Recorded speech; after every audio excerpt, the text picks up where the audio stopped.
And we are live here on Plus One EXP's Roll for Content channel. My name is Tony Vicinda, our chief alchemist here at Plus One EXP, which is a weird little brand where our hope is to help amazing designers find great players who love their games and amazing players find great designers whose games they can love. We do that in a lot of different ways, but the most fun way is sitting down with those designers to play those games, which is what we're going to be doing over a few weeks with Stonetop, a much beloved and long anticipated game that's finally getting out to backers and is in pre-orders right now over at ttrpg.link/Stonetop. We're going to tell you a lot more about the game. This is pre-recorded. The other sessions will be live, but we're doing our session 0 ahead of time for a couple different reasons, but we want the freedom to be able to dive in a little bit more deeply, talk about safety, the scope of the game, make characters together, and a little bit more of just a free format. And so we're pre-recording this, and you're going to get a chance to watch it later when we upload it to our YouTube channel. But you'll be able to join us for 2 weekends in May for the full actual play. We'll go around and meet our different folks. We're going to start with the creator of the game and then go around, but we don't have characters or anything else yet. So you're going to get to watch us walk through a full session 0 of the game. Jeremy, for folks who aren't familiar with your works, why don't you tell them who you are, what you do, and tell us a little bit about Stonetop. Sure. Thanks, Tony. I'm Jeremy Strandberg, he, him, and yeah, I designed Stonetop. I am a perpetual RPG tinker, right? I'm the kind of guy that ends up trying to hack a game even before he's played it. And the Stonetop kind of grew out of that impetus with from Dungeon World. So I was a big Dungeon World head back when it first came out and pretty actively involved in the community, made a number of little hacks and tweaks for Dungeon World, and then started working on Stonetop as originally an expansion to it, and it eventually became its own thing with pretty much every one of the moves and the rules being reevaluated, modified, tweaked, etc. But Stonetop is, I like to call it a hearth fantasy RPG set in an Iron Age that never was. And the core concept behind the game is that the PCs are all going to be the heroes, or at least the most capable people in this small, isolated village on the edge of the known world. And the village itself is a nice place. It's worth protecting. It's worth defending. But it's not a glamorous place at all. But the core of the game is dealing with threats that arise to the setting or to the village, and then seeking out opportunities to improve the lot of the village. Awesome. It's a very low magic type of world, or rather like dirty magic type of world. The PCs are all humans, at least by default. There are other peoples, but they're not particularly well understood. And magic is not easy or safe or common. Love it. Awesome. I'm excited to dive in a little bit more. I was a backer of the campaign, have been super excited that we're getting to help with some of the last little bit of it and help get it out into the world. And I'm super excited to actually get a chance to play with you. And I'm also excited about the other players we have at the table. Let's meet them also too. Let's start with Darby. Darby, why don't you tell us who you are, what you do, if you want to be found online, where people can find you. Hi, hello. My name is Darby, otherwise known as Chaotic Darby on the internet. I use she, they pronouns. I'm a TTRPG, actual play performer, game designer, possum, all-around menace on the web. If you want to find me online, you can find me as Chaotic Darby. Awesome. Let's go over to Val. Val, same questions. Hi, everyone. I'm Valiant Dorian. I use he, him, his pronouns. You can find me all across the internet at Valiant Dorian or at Otso Spirit Bear. Please enjoy that lovely treasure hunt to set you on. And I have the distinct pleasure of being on this production. I do TTRPG actual play performance. I am a game designer, talk show host, wearer of far too many hats, and you can just keep track on all my projects on my socials. You'll see me yapping about something, I'm sure. Go ahead and, because this will drop sometime in the next week, go ahead and tell us about the project you've got live right now also, too, and I'll make sure it's linked up. Thank you so much. I do have a crowdfunding project that's currently crowdfunding over on Kickstarter called Whole New World. It is a limited TTRPG web series from the minds of myself and my dearly beloved friend Purna, and it is a limited TTRPG web series capturing the chaos of game design from concept to gameplay. We invite designers to build a world, to craft mechanics, to prop up that world, and then set a bunch of players on its first ever playtest, showing game design, showing world building, and of course, the joy of playing games. It is our love letter to people who make games and the people who play them. So yeah, we're currently crowdfunding. We're so close to being funded. So any support is greatly appreciated. Thank you so much. Awesome. Nathan. Hello, hello. I am your androgynous android late night DJ, Nathan Blades. Hey, they pronouns, tabletop RPG designer, streamer, voice actor, and general internet ne'er-do-well. I play a variety of different roles on a whole bunch of different APs, but you can find me generally on most social media as the Neon Caster.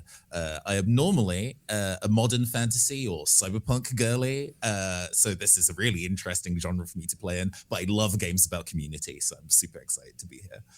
Awesome. Now we know our players. We're going to go ahead and just kind of move into session 0. Jeremy, I'm going to hand things over to you to just kind of walk us through the standard setup. Sure. So typically it's a game like this, we just stop and make sure that everybody is first on board with the core concept of the game, right? We are not wandering murder hobos in Stonetop, right? Like the whole point is that you are embedded in the community and that you care about the community, that you have people there that are important to you and that you are committed to that town. Character creation should help reinforce that and so forth. But, I always like to get that out there. Like if you're expecting, town to town, seeking glory and fortune type of adventure, that's not what this is going to be about.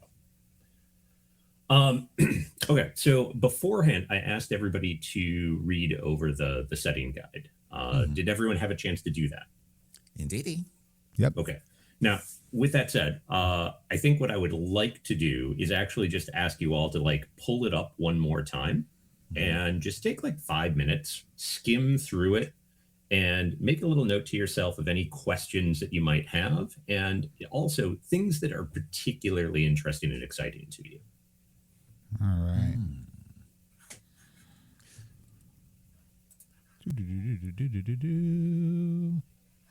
Having read through this relatively recently, I'm trying to find the name of the thing, and I'm failing, which is very embarrassing. I have read this document, I swear, I did my homework. One of the things that really caught my eye is the larger town that is near to Stonetop, that's near the marshes. And I know that the name contains marsh somewhere in there, but they apparently Marsh Edge? Thank you. Marsh Edge, yeah. Can you tell us more about that? Because even though, not to be, I don't bring it up as the contrarian thing, but it's the settlements around the settlement that we're in is fascinating. So I'd love to know more about that for context for what my character might be. Sure. Okay.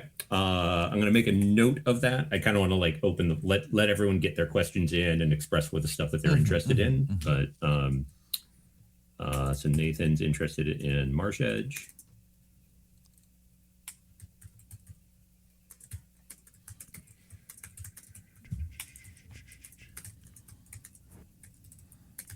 This questions are hard because I'm one of those folks that enjoys the unanswered questions to certain things. So sometimes I like not knowing. But I would love to hear, because everyone has different cultures have different attachments to the concept of superstition. I would love to tap into your flavor of superstition within Stonetop. Is this and what I mean by this is kind of there's the idea of superstition where people accept it as superstition. There are folks that are attached to it, folks that are not. But there's also the idea of superstition of especially in like Desi culture and stuff like that, of it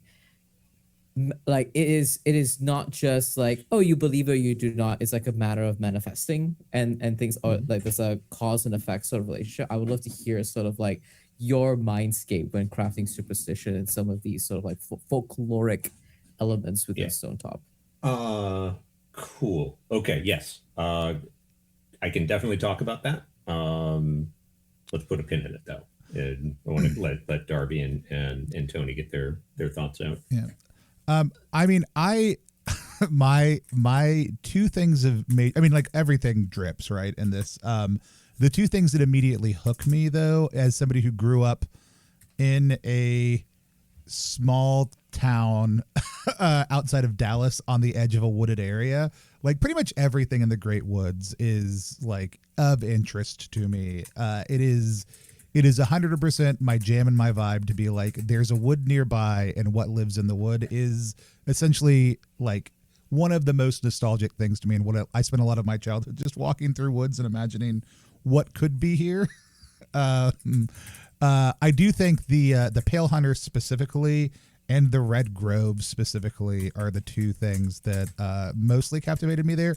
But as a designer, also, I just will say, I just love that there's bears here. Like there's bears here also too. In addition to that, it was just like a peak little, like, here's all these deeply evocative, like, hey, there's something is happening here. What is it? And then like also two bears, like, is excellent. But yeah, Red Grove and the Pale Hunter, I think, are the two things that really stood out to me. Along with the other thing at the other end of it all is the barrier pass stood out to me a lot also too.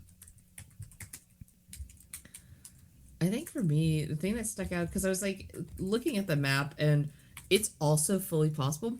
I just suck at reading maps. But the deep water and that people are afraid of deep water is very interesting to me, as I grew up in California. So like ocean is very nearby. I love water. So finding like deep water to be like evil and hold evil things is very interesting. Also, given that I was looking at the map of Stonetop, like the immediate map, I don't think I see any deep water nearby. It's like, but it's an interesting dichotomy because water is like, people like build villages and towns and cities on the edges of rivers because the water provides life. But to be afraid of like deep water is a very like interesting concept of like something that's so life-giving also being very terrifying. I'm just kind of fascinated by how they're like developing around that while still needing water, presumably.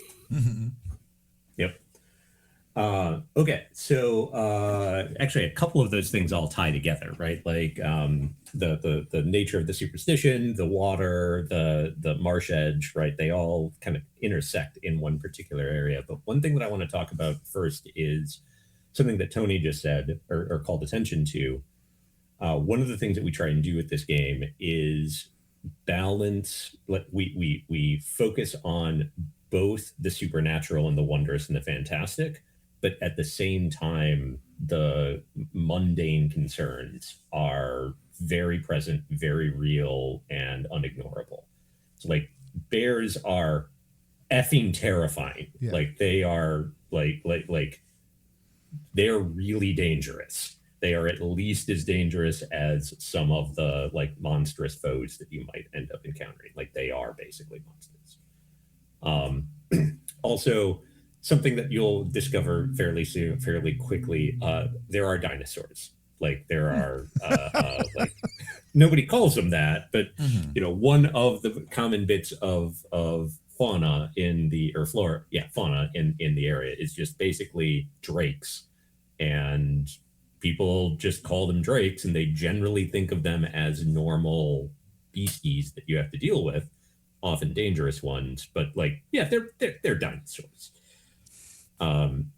So be prepared for that. So going back to the superstition thing, it is an animate world. So like baked into some of the playbooks, baked into a lot of the setting, baked into a lot of the magic. Spirits are a real thing. One of the playbooks, the Blessed, like one of their main jams is talking with spirits, dealing with spirits, calling spirits up.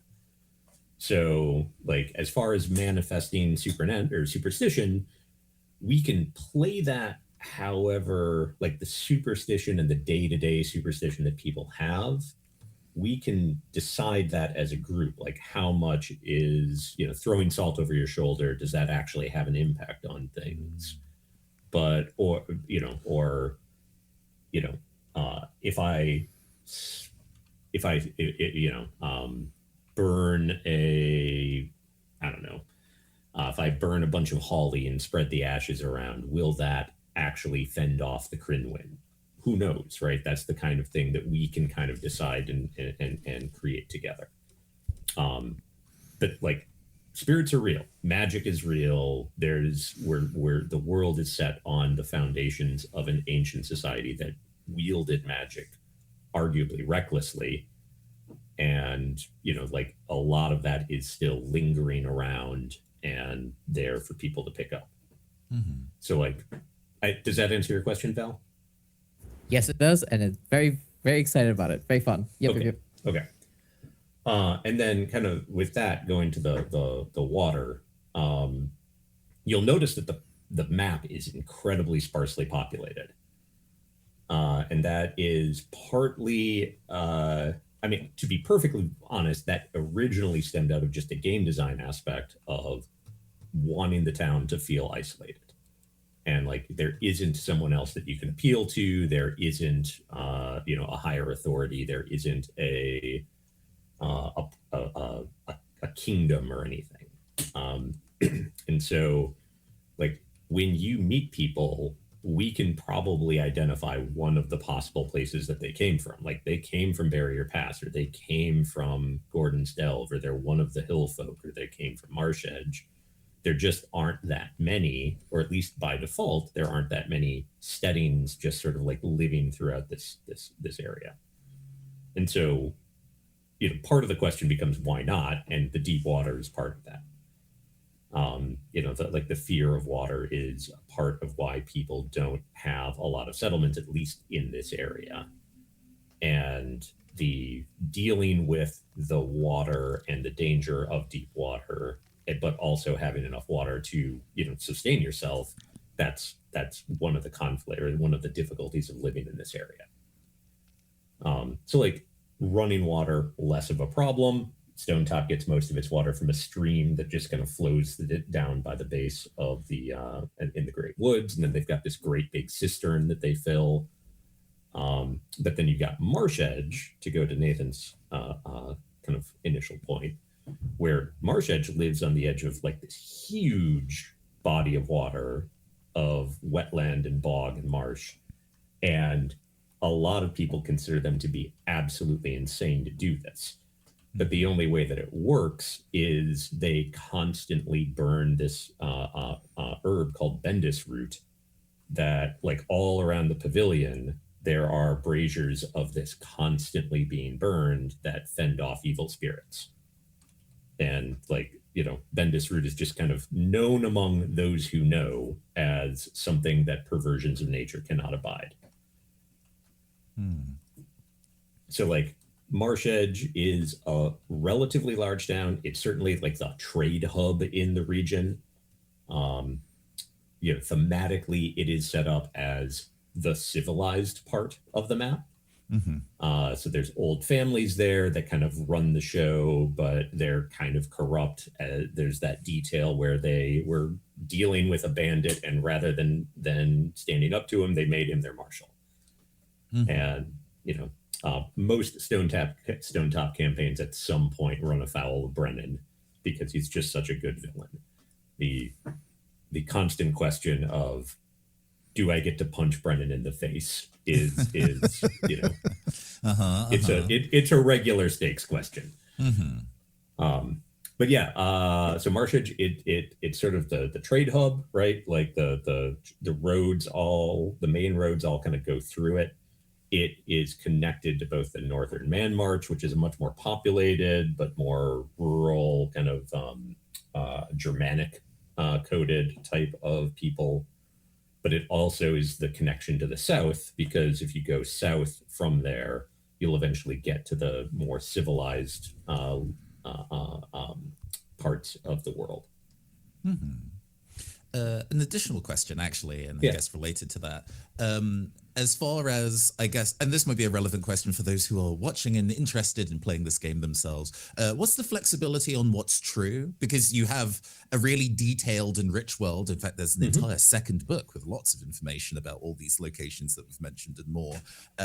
But as individuals who don't have the encyclopedic knowledge of the world as you do, if we succeed in something and establish something that is counter to official canon in the book, how do we handle? Do we have flexibility there? Do we change what's true? Yeah. So what we decide as a group is obviously going to be tantamount. What we decide is way more important than what's in the book. However, there are going to be things that, what I generally say is the stuff that's in the setting guide or that setting overview that I had you all read. That's our starting point. And even in the book 2, if you go delving through it, what you're going to find is that a lot of what's in there are questions to ask the players, possibilities behind what's going on with this. But they're not set in stone. The fact that these things are there is set in stone, but there is, for example, no canon answer as to who exactly or what exactly the Pale Hunter is. We know he is, we know what he does, but we don't know why, and we don't know all of the rules about the Pale Hunter. So if there's something that you guys suggest or bring up that is undermines one of those givens, then that's something where I might go, okay, well, I think actually you would probably know this, or, just be aware that such and such. But honestly, a lot of my general goal is to just take what you guys give this and more or less run with it. Cool. Thank you. So yeah, it is very much built as an anti-canon setting, if that, for any of you that are familiar with that terminology. We love to activate. Does that answer your question, Nathan? Absolutely. Thank you very much. All right. And Darby, did I answer your question about deep water, or at least address it? Yeah, no, it's fascinating. And this herb is very interesting. It's a lot of... Yeah, I between the bars of my enclosure. Yeah, and it's just also the Marshal of Marsh Edge is just a funny, you said that, I'm like, ha So, funny. Marsh. Okay. Any other questions or areas that you guys want to talk about before we switch into character creation? No. Do people smoke Bendis root? Is that something people... Sure. I just wonder if somebody would to ward off evil spirits and just smoke a pipe of Bendis root while they're walking That's around, the equivalent of smoking an incense stick, I feel. There's something wrong with me. I got to get that Bendis root inside. Yeah. Purify me from the inside out.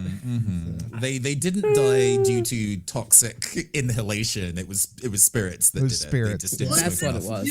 Do they know about what smoking does to your lungs and stuff? Is it that your lungs are degrading, or is it simply that the spirits manifesting in your body cause your lungs to degrade?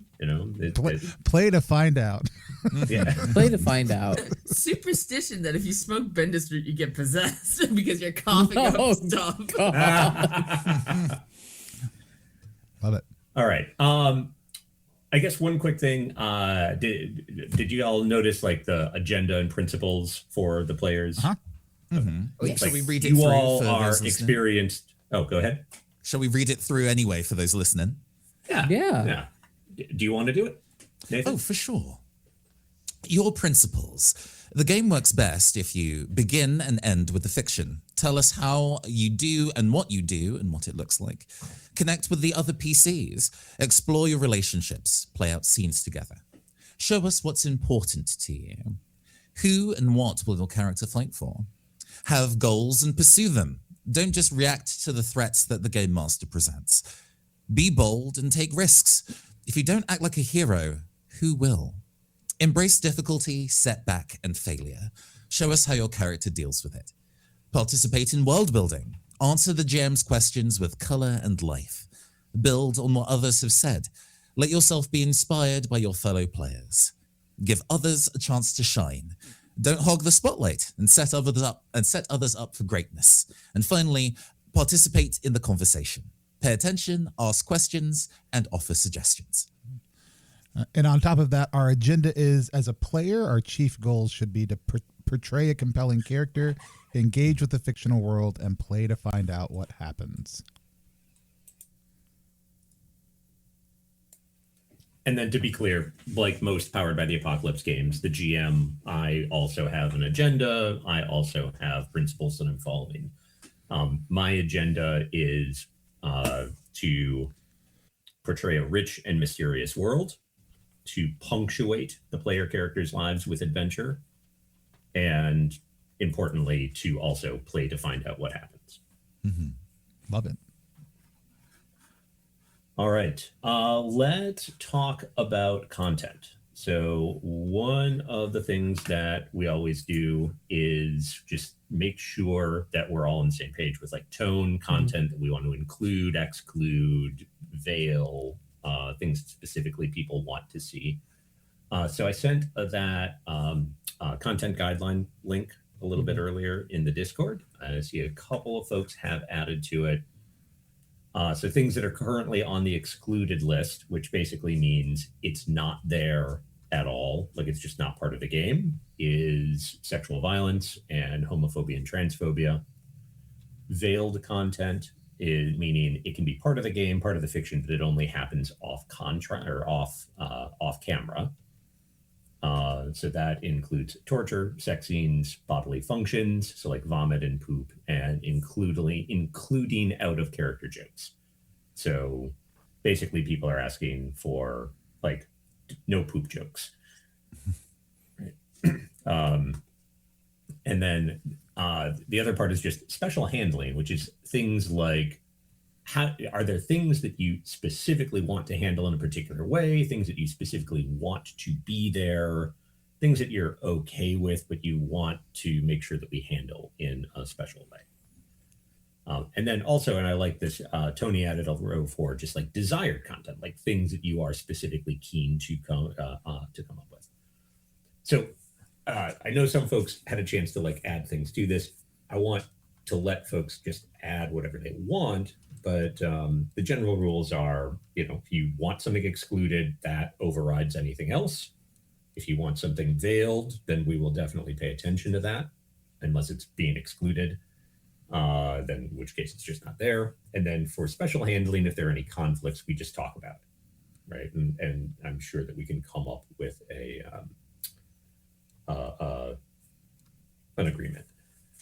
I do actually, I do have a question though, right off the bat. As far as excluded content of homophobia and transphobia, I'm totally fine with that. One question that prompts to me then is like, how queer do we want Stonetop to be? Like, I mean, you invited me onto the show. No. To play this Stares game. at Cass. I mean,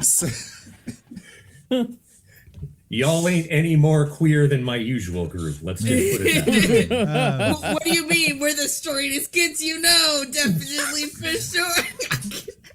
That's a very different comedy show from back in the day. Sorry, please. Yeah, I mean, I love the collaborative community forward like vibe of Stonetop. Like, I think just automatically kind of sings to like it being like pretty queer and a pretty open place. I mean, like I would love that the rest of the world just operate in a like people generally do what's good for each other mode of play. So yeah, I mean, I'm very, very excited to see how queer we can make it. Mm-hmm. Hey.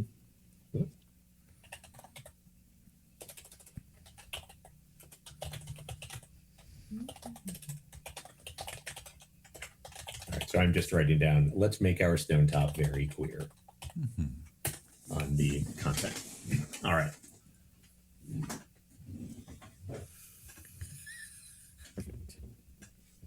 Cool. I just saw it get added to that. Also, the laughs excitedly on this make us choose between Precious and Mundane. And I'm Looming just saying, Dread. I would love to be forced to choose between the mundane and the looming dread of the supernatural. Yeah. Who doesn't? Let That's me just stare- Wednesday. Yeah. Let me stare to the abyss and remember that the crops need to be tended to. I also love the dinosaurs in all caps. Dinosaurs. That was Darby, wasn't it? Hey! You can't tell me on this. I knew it was you too. Shot. Wow. Don't put me in a box. The box is the right thing, but it is a box. Not you clutching your pearls about that, Darby. I didn't just make grabby hands when dinosaurs were brought up. I just dinosaurs. Dinosaur. Baby joy. Darby, this is for you. Suppose dinosaur. Okay, if a dinosaur comes up, You've now set a precedent. Every time there's a Drake on play, that puppet Yep. has to come out. must be there. This is, 0 out of 10 Go game into with it. no dinosaur puppet on screen. So I'm not a particularly good puppeteer, but I at all. But I keep this guy in my go pack because I have found that if you're out in public and there's a child having a bad day or something like that, particularly on public transit, nothing diffuses the situation like a strange grown-up just pulling out a dinosaur puppet. Because even if the kid isn't delighted by it, they're confused. Yeah. And the problem is at least changed, if not That is the gone away. sweetest little thing. That is so heartwarming and sweet. What a lovely little contribution to the world. I love that. Cool. All right. And just a reminder, it's a living document, so we can come back to it as often as we need to.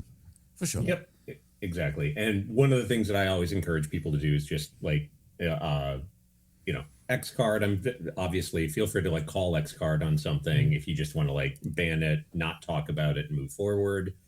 I tend to be more personally. I tend to prefer more of a timeout. Let's talk about something, or just take a note and bring it up afterwards. And that all works, right? Because sometimes you just don't realize what's bugging you in the moment. Yeah. And hey, since this is a recorded space, it's actually kind of nice to use safety tools while on camera. It destigmatizes the whole thing. So Yeah. So because I'll state our other stream standards. I know we talked about it before we went live, but just so everybody hears it, in addition to the X card, the O card, just being hey, this is great. Please keep what you're doing right now. Please keep going is another good one. It helps us identify desired content. So that could just be making an O, typing an O. This is just great. And then the open door policy, y'all are not stuck in your chairs if you need to get up for a minute or anything like that. We can also all call for breaks whenever we feel like we need one. Usually that'll fall to Jeremy or I, but if anyone senses hey, we've reached a good dramatic moment, I trust all of your instincts to be hey, this might be a good time for a break at those moments. But if you just need to hop up and go do something real quick, talk to somebody off, all those things are normal and they should be normalized as part of streams also too. So those are our other tools that we'll keep in play also. And I also just want to throw an invitation out, please prod me to take breaks if I seem like I'm just gonna roll through something, or if it feels like I'm spending too much time on one person, one scene, etc. Absolutely appreciate people being wrap it up or suggest moving around, or just suggest a scene. I am yes. In that case, then, what would be your preferred method of communication for if folks wanted to call for a break, or they're sensing a break's coming up close? Would you prefer it to be in Riverside chat, because apparently there's a chat here, or would you prefer it in our Discord, or saying it out loud, or signaling it in some other way? What would be the most conducive? As a stream manager, it's actually really helpful for me for it to be in Discord or just out loud. Discord.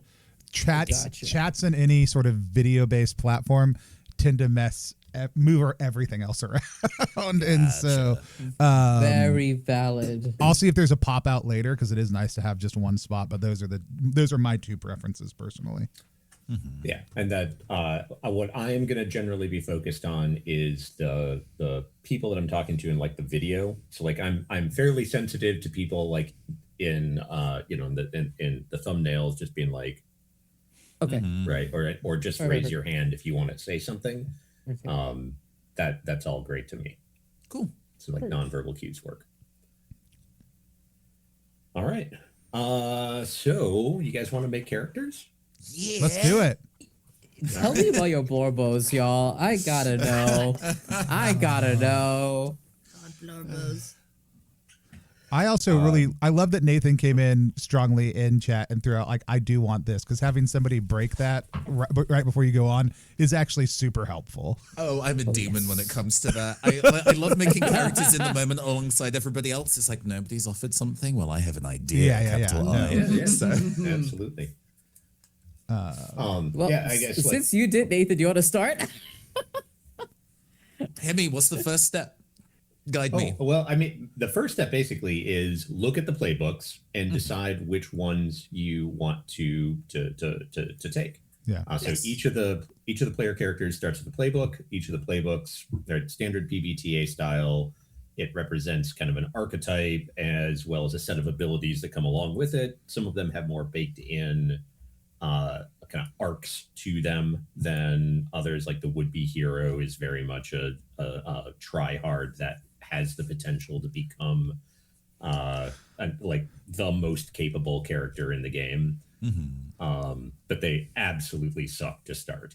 And then you've got like the Seeker, who is the guy that's going to be fiddling around with the Arcana, the unlockable magic items and secrets of the game. I think we already have an impression of who might be the most keen for that one. Well, and then kind of Not being called out in session 0. Your turn. We all get one. We all get one. Everyone gets one. Yeah. But I guess rather than me just rambling this off, if you do look at the session the setting overview, the very first page just has like a quick rundown of the 9 playbooks. Yes, indeed. I looked at those previously and looked at the judge and found that really interesting. Just as like it's like an anti-bard. I'll describe I'll read the box text for it. A settler of disputes, chronicler and divine bulwark against chaos. Insightful, tough, but not necessarily persuasive. So, they're key to the community in a way of exhorting order, but they're not necessarily a charismatic type, which I found fascinating as a way of framing a face character in the broader realm of roles in RPGs.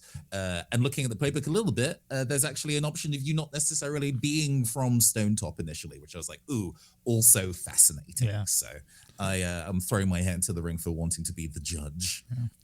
Yeah. I think that's probably worth mentioning. Each of the playbooks has a choice of backgrounds, and each of the playbook or each of those sets of backgrounds always includes at least one option that is not from around here.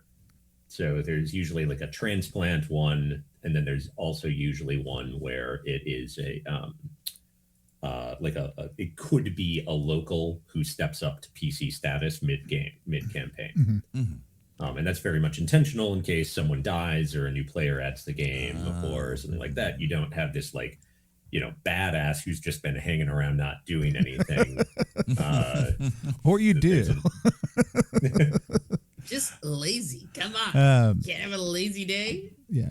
I mean, Val, if you as soon as I read Seeker, I'm a person who loves people in my pockets, but it is on my, if no one else was going to take it, I was.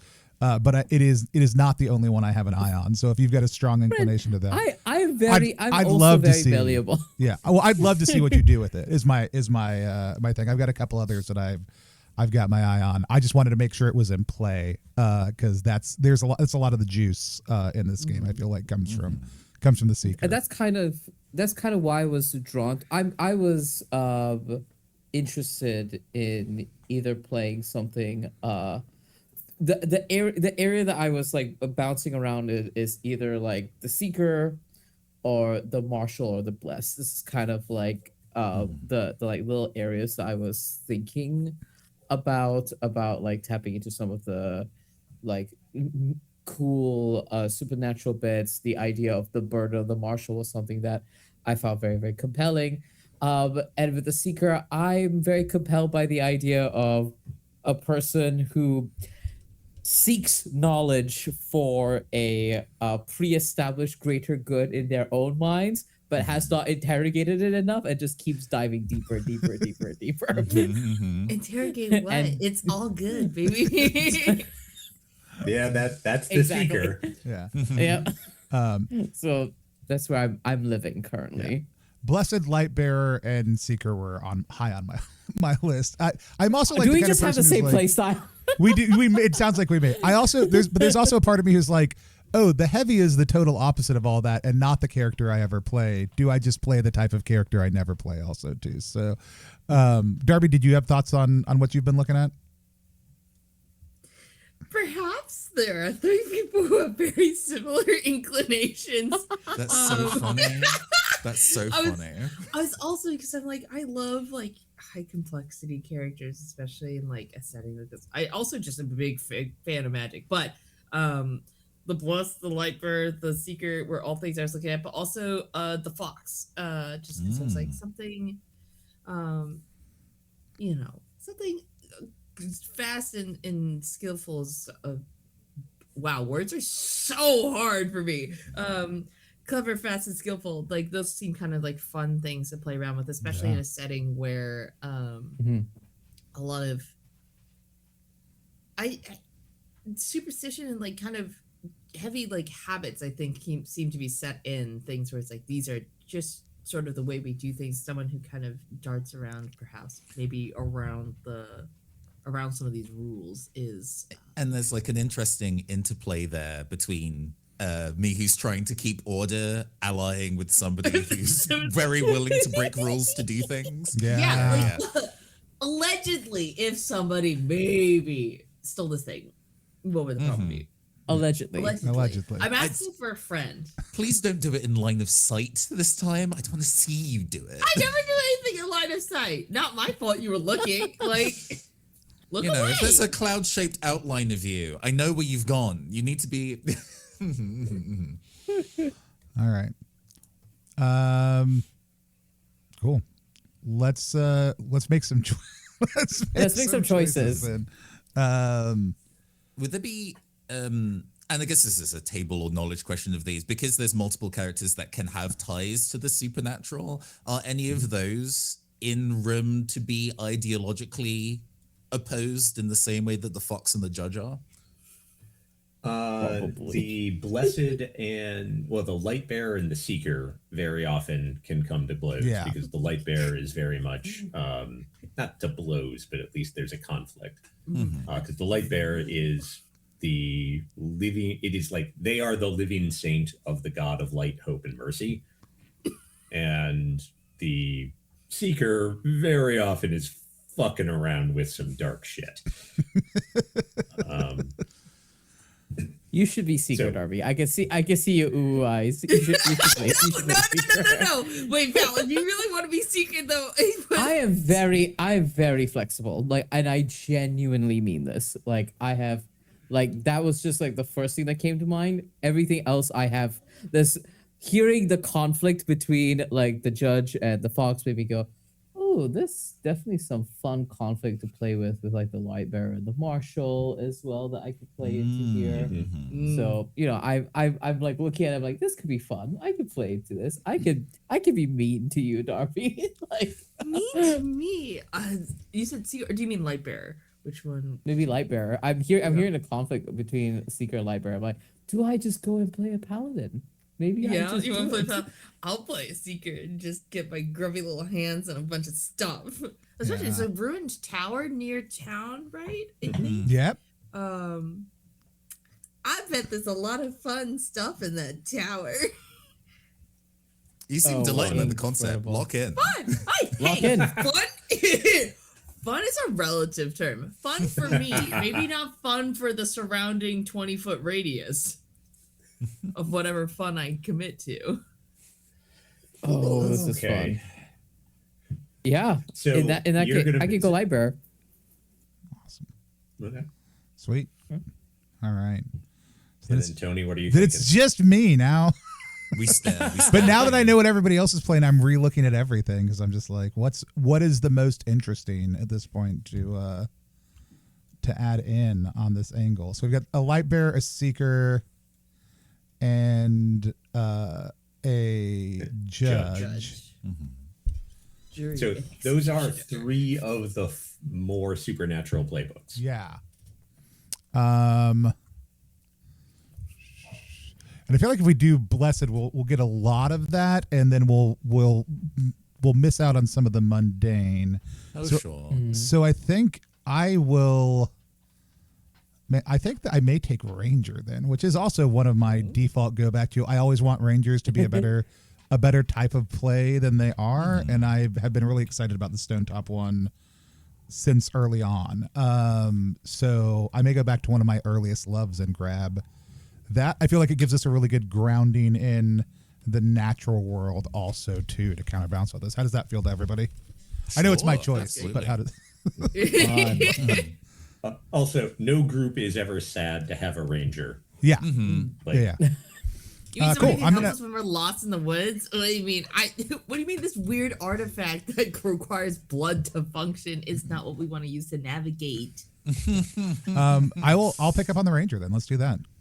Okay, cool. Heck yeah. So we're doing Darby is the seeker, and Val, you're doing the light bearer. Yep. All right, Tony is the ranger, and Nathan is the judge. Okay. So feel free to like just move your playbooks around in the Miro board to like just kind of put them Yes. closer or whatever. And then from there, it's pretty much a matter of working through the pages, top to bottom, or like top left, right? Just go left to right, top to bottom. I think you may and have when them. I think you may have the playbooks locked for you. Control wise. No, so if you click the frame itself, so like the name of the playbook, you can then like move it around, Wow. and then the pages are locked within there, so you don't accidentally Gotcha. just like move crap around. But Oh, sure. I can just move it over to where over everybody by else the is. That setting. makes Do sense. we want to go Yes. vertically here next to it? I will do that. Oh, gosh. Let me be blue. Double D double da. and Darby, you're gonna want to leave some extra space below yours because we got crap to give you. I love crap.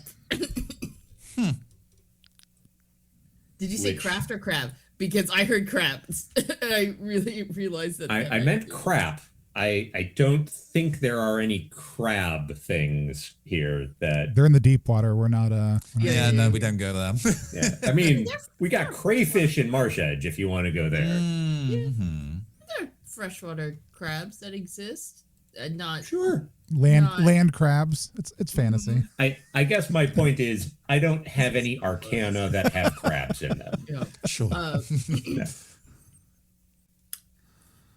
Word. All right. But actually, Darby, at some point in the next couple of minutes, I am going to need you to do a couple of random number or generate a couple of random numbers for me. I love random number generation. Yes. What do you need from me? I will tell you when I know. Hang All right. tight. All right.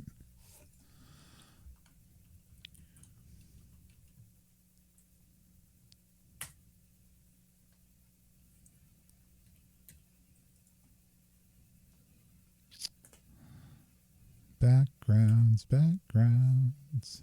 Yes. Let's start there.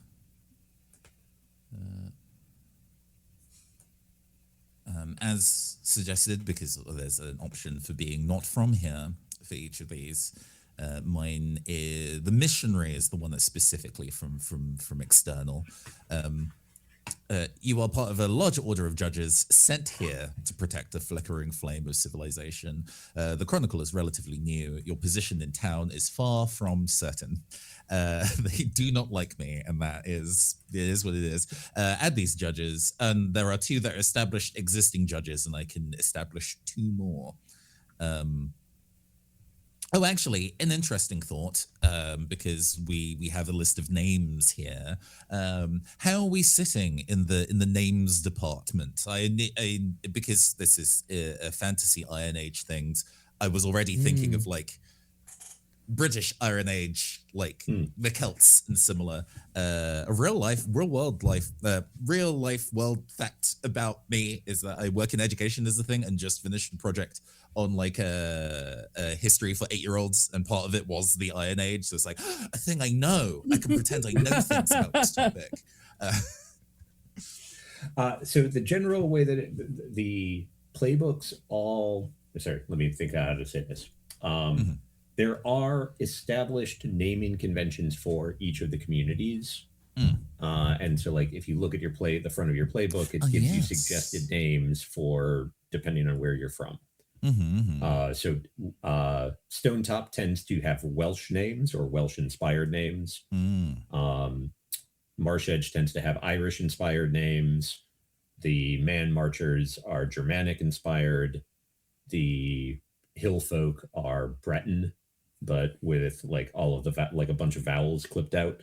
And then when you go down south, it's the kind of like mishmash of the Levant. So you've got Greek, Persian, Arabic, Hebrew, all of that kind of inspired.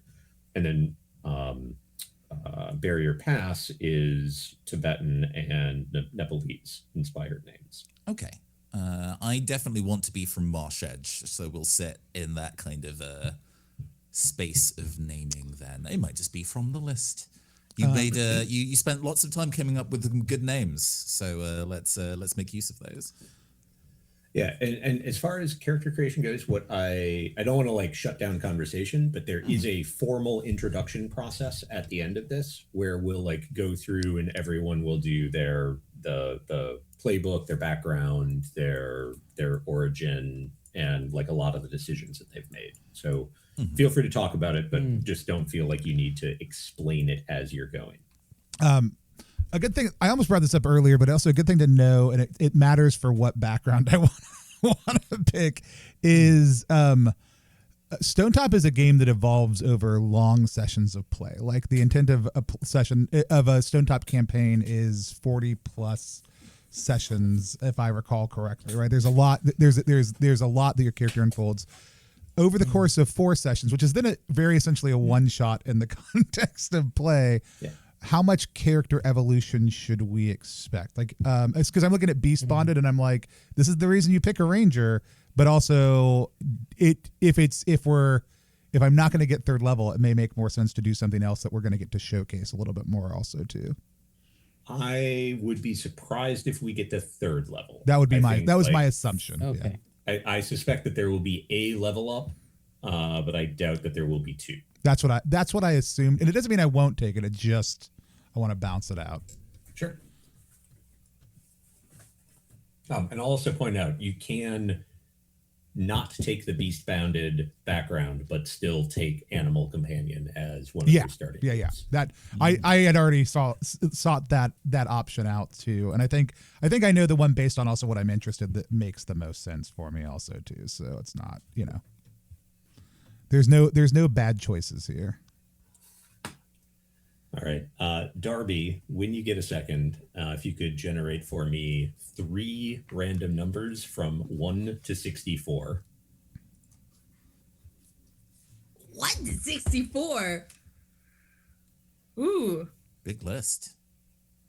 I mean, you can also just randomly call out 3 numbers, right? Yeah, I'm gonna randomly call out. Let's see, 27, 42.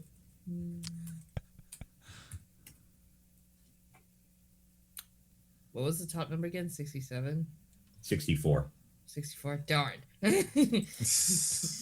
No, 69. I'm an adult. 50, Nice. 53. What's that? 53. 53? Mm-hmm. Okay. All right. Continue making your character. I will get your arcana together for you. Yippee.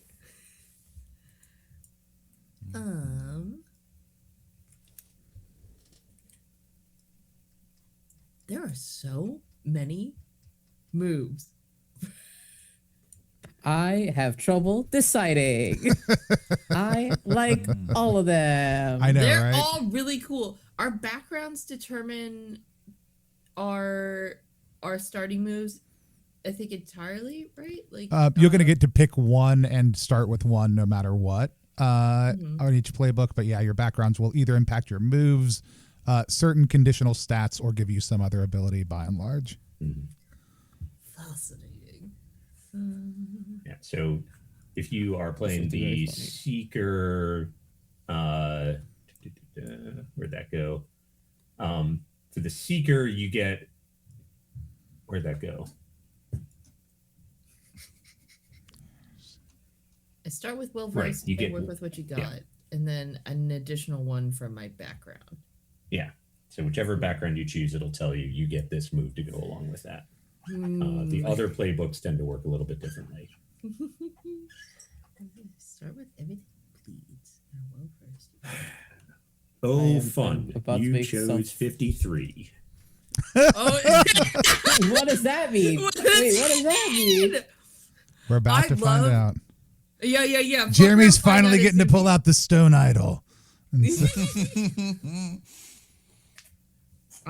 I'm excited and scared at the same time. Non-mutually exclusive. Oop. Mm-hmm. I'm gonna move this in a place where I can read it better instead of Yeah. squinting at this thing. What other? I've yapped about my background choice. What about other people's kind of like background options have they gone for? I'm What? still Go ahead. I'm still choosing between them, mostly because I'm like, it informs what these relics are so interesting, but Oh, also sure. Mhm. there's like Patriot, these people are family, chaos grows all around, but you'll be damned if you let your family come to harm. Damned indeed. So let's see, you sought out dark power to protect those who you hold dear. The antiquarian, where you just dig up years of study, digging up all kinds of stuff. What do I hope to find? Was it keeps you here? And then Witch Hunter. You've dedicated your life to. I'm kind of leaning towards a Witch Hunter, which I think is just fun. You've dedicated your life to rooting out and destroying the horrors and their servants. What set you down this path? What did you sacrifice to walk? I'm like, Juicy. hey, I loved Andor. Yeah, my options were Mighty Hunter. You're a hunter of the great woods, the best the town has seen in generations. Wide Wanderer. You've traveled much of the known world, perhaps parts beyond. You know a lot of people, basically. And then Beast Bonded, which was the one that I was asking, because you get a special connection with a beast, and you have it essentially increases that connection over the course of play. As well. And so I picked the one that also corresponded to the things I was most interested on the map also. So too, essentially, if I'm interested in those things, I should pick the thing that most associates me with those things. Absolutely. The light bearers' backgrounds are auspicious birth. Basically, you were born God's favorite child. Itinerant. But what about your mystic, character? Which is. I did not choose that one, funnily enough. Itinerant Mystic, which is a wizard only arrives when they're meant to, is the vibe for it, and then there's Soul on Fire, which is Saint Paul. That's what the Christians in the chat. But basically you lived a worldly life and then something happened and then you found the light. And I'm choosing Soul on Fire. Because I like the idea of someone feeling broken down and then called to the sort of like devotional service and feeling the incessant need to ensure that no one has to hit rock bottom like they did. I'm looking at you lovingly. Darby. I haven't hit rock bottom. I'm I screaming. don't want you to even try to. Listen. Maybe the rock is really interesting at the bottom. You ever think about that? I have. I really have. Which is also why I'm taking a -1 of my constitution. I love taking negative modifiers for constitution. It's just being frail. Is so fun. Objectively a terrible choice, but I love it. It's mathematically a terrible choice. It's story-wise a very interesting choice. Absolutely. Exactly. If it makes you feel any better, does not affect your hit points. Damn. Oh, don't worry. You're plenty frail, Darby. You're plenty frail, just not in the hit point department. Yeah.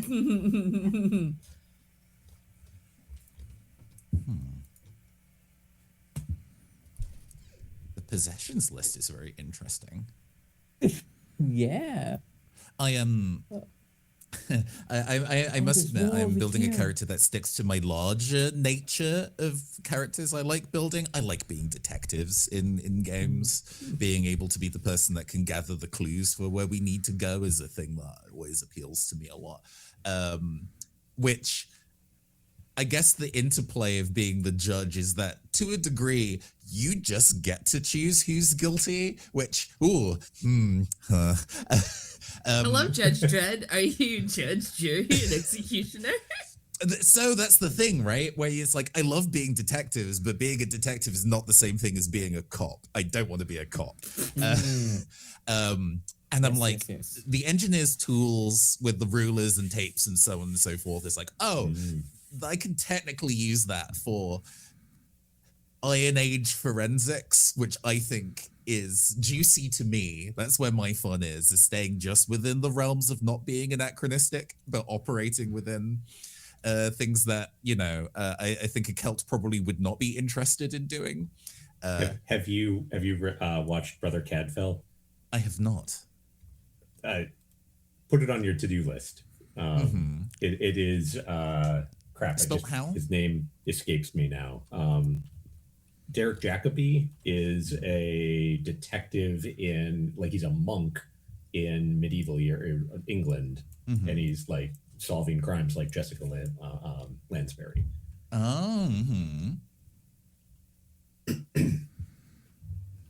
I see more things on the bottom that have suddenly appeared.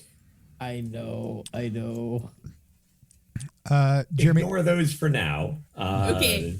I mean, unless they inform your choice of background. They do not. It is so fun. Jeremy, just so you know, I will need the animal companion sheet. Is it already attached to the ranger? Okay. Oh, it's actually there already. Okay, that's what I didn't know if it was. Oh, that's the bottom right there. on your sheet. Question. Yes.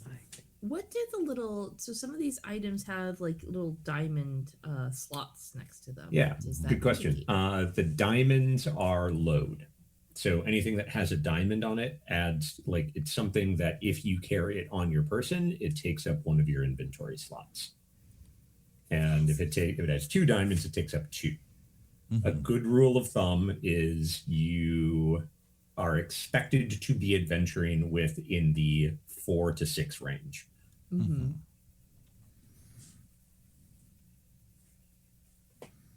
to 6. Interesting. Very interesting. There's so many I do fun love being a ones. pack rat though, so I love carrying lots of things. But this entity doesn't have any load. But these are all such good things I want to have. So actually, I see, Darby, that you picked Witch Hunter. Witch Hunter. So the choices between the 3 arcana, major arcana that you got, the Demon Hide Cloak is a cloak stitched patchwork.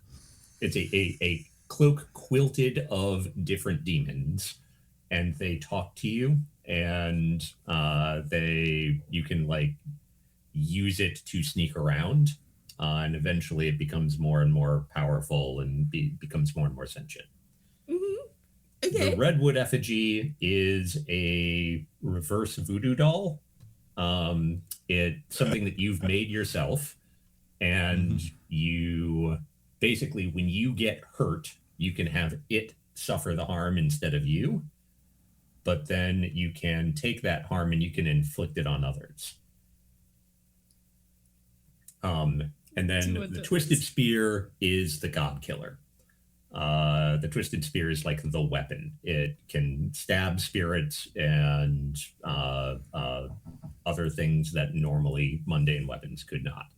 And once you start to unlock it, it can actually do things like, nope, I'm just binding you into the earth with this stab.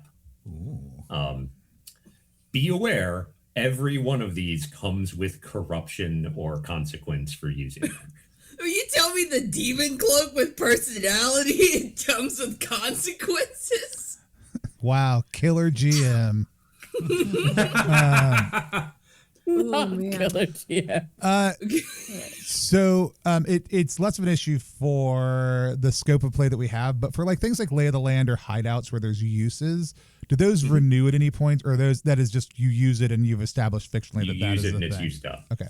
Like you could, something like Lay of the Land, you certainly could like spend a season going Traveling, somewhere, yeah, or like to exploring learn more. and, Yeah, like, that's restore. yeah. I figured as much, but I just want to make sure.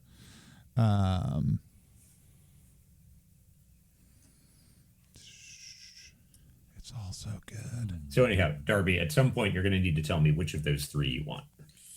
Ooh, this is kind of weird. This stuff that I chose on the bottom, is that things I have? So of those three things, one of them you have and have completely unlocked, meaning like you get it, you get to use it right away. The other one you either have, or if it's a place you know where it is and can get to it, but you haven't started unlocking it. And the third one you have to give back, but you have a lead on it. Fascinating. I'm gonna read these really quick just because the twisted spear is interesting, but I do see that one of the things that's over there is a cool little weapon that seems kind of neat. I should warn you, that sword is dangerous as fuck to use. Like, So do it. This legal disclaimer. Legal disclaimer. Legal Sword usage may result in demonic possession. Better I smoke will some not be held. Bendis fruit. I will not be held responsible as GM. Oh, this was 53. Yippee! I kind of. Oh fuck! I can have a Drake companion. Oh my god. Dinosaurs. Dinosaurs! I can own a dinosaur. You could have a mean, that dinosaur, rules. Tony. I could have a The dinosaur. rule, yes, Tony. Tony. There's two different flavors of dinosaur I can have. They're the same dinosaur, but they're Dinosaur. differently What do you flavored. mean? Dinosaur. Asking a very unexciting but important question in terms of like the stats. We have our Dungeons and Dragons style array of dexterity, strength, intelligence, wisdom, constitution, and charisma. But depending on who you ask, what intelligence and wisdom means varies from person to person. What's Sure. the delineation for Stonetop? yes. So for Stonetop, you are going to roll your intelligence when you want to know or remember things. So it's like the basically the main move that you use it for is literally called know things. Right. It is also the move that, or the stat that you roll when you defy danger with quick thinking or a clever plan, or by applying your like established expertise. So like if you were going to spend time setting up a trap, like engineering a trap as someone with engineering tools, and then we weren't sure if it was going to work, we'd like wait until it got triggered, and then you'd end up rolling defy danger with int to see how Gotcha. well it worked. Wisdom is more intuition, perception, and willpower. Okay. Mm-hmm. Right. And like personal, and there's overlap between wisdom and constitution as far as like self-control or patience. Sure. And courage, right? Either of those you could kind of make an argument for. Sure. I definitely like the visual authority of like, oh, this individual is very well put together, and they get hit in the stomach once and they're like, no, yeah. this is a bad idea. I should probably say, like, generally speaking, a judge has a number of moves that are going to key on con and whiz. I see.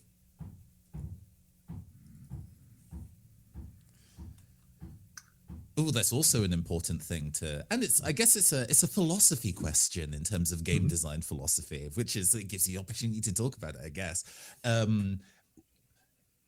How to frame this.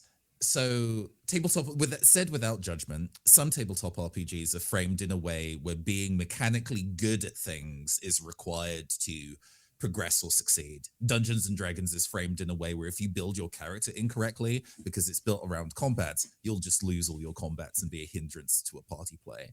Whereas lots of Powered by the Apocalypse stuff, sometimes building your character in a way that is against their best interests but tells interesting stories is a sensible way of building your character where you don't brick things for the rest of the party. Is there a particular balance to which you prefer Stonetop being in? Is building my character in a way that is good at surviving encounters important to not ruin things for the rest of the party? No, I wouldn't worry about that. I would put your stats where you think they will be most interesting. Because I would like to be good at charisma, but less so at constitution. But then that's fine. Of like flipping those roles is a hell yeah, hell yeah. But I mean, like, for example, Nathan, that doesn't mean that you can't do the things that the judge would do with a charisma roll. It just means that, like, if you take, for example, the hammer in the book, which is one of their like smiting moves, then like you would roll con for that, and it just if your con sucks, it just bad means times. Yeah. It's, you might smite it, but you're probably going to get hurt. And similarly, like, even without a good con, the judge has a bunch of stuff that tends to make them good at like defending. Right. Yeah. I guess segueing to thinking about moves, because people have been looking at moves already. The ones that I kind of like picked were definitely more social stuff. Bear witness. When you speak the truth with conviction and candor, no one can doubt you. And truth or consequences. When you looked into someone's eyes and gaze upon their soul, you can ask that character or their player, are you lying or hiding something from me? And if they say yes, I have advantage on what I do next.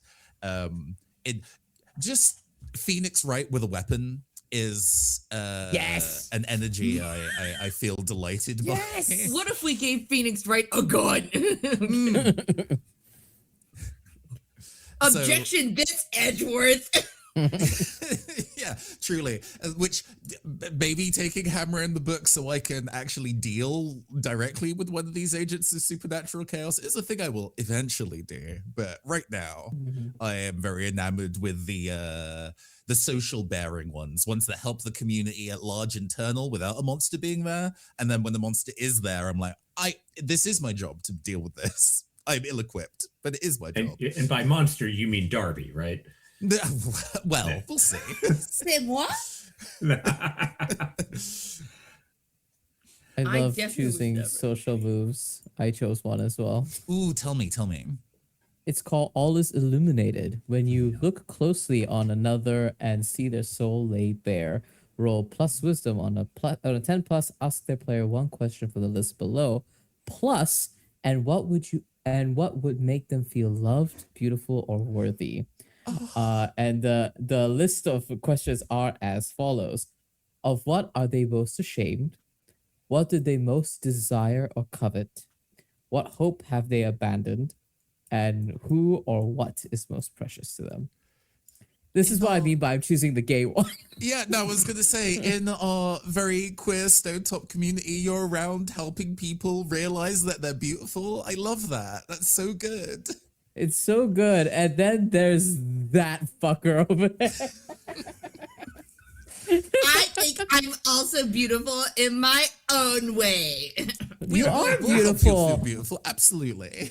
Yeah, you are beautiful. So what just, if I just step sometimes away turn from the people abyss. into iminals? just step away from the abyss really quickly for me. Oh, the abyss is warm. It's saying my name. We're having tea of Bendis root. Come on. Not the root. I'm really fixated on this root for like no good reason. Really, I'm like root.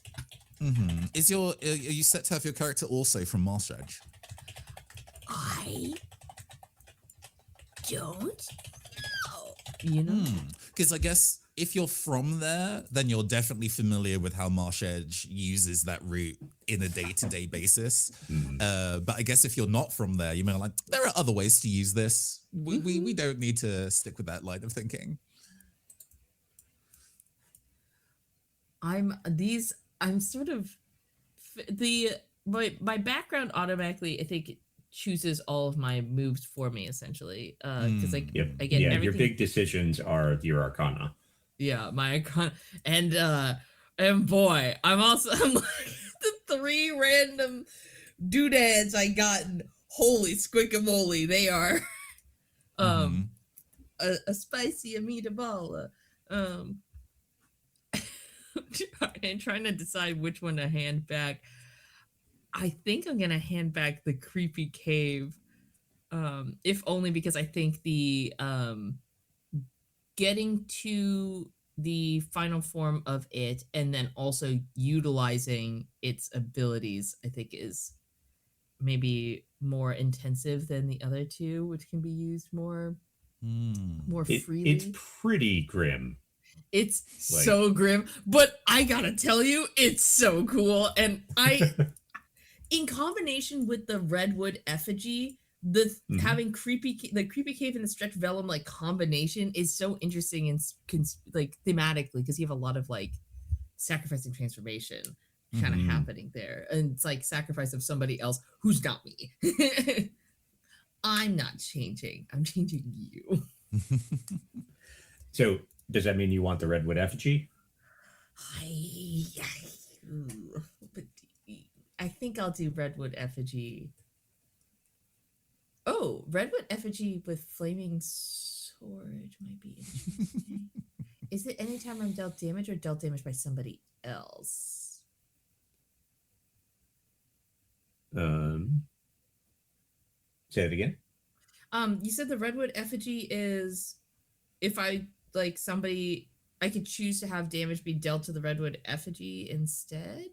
Or... Yeah, so the bane here, I'll drop it in, and if you can kind of look over how it works.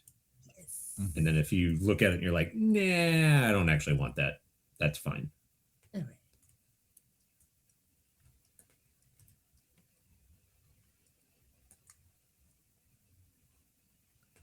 Look at him, he's just a little guy.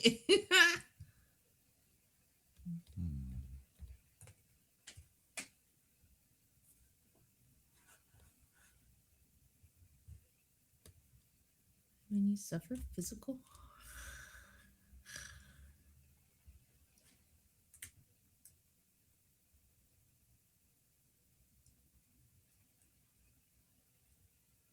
What moves have you taken, Tay?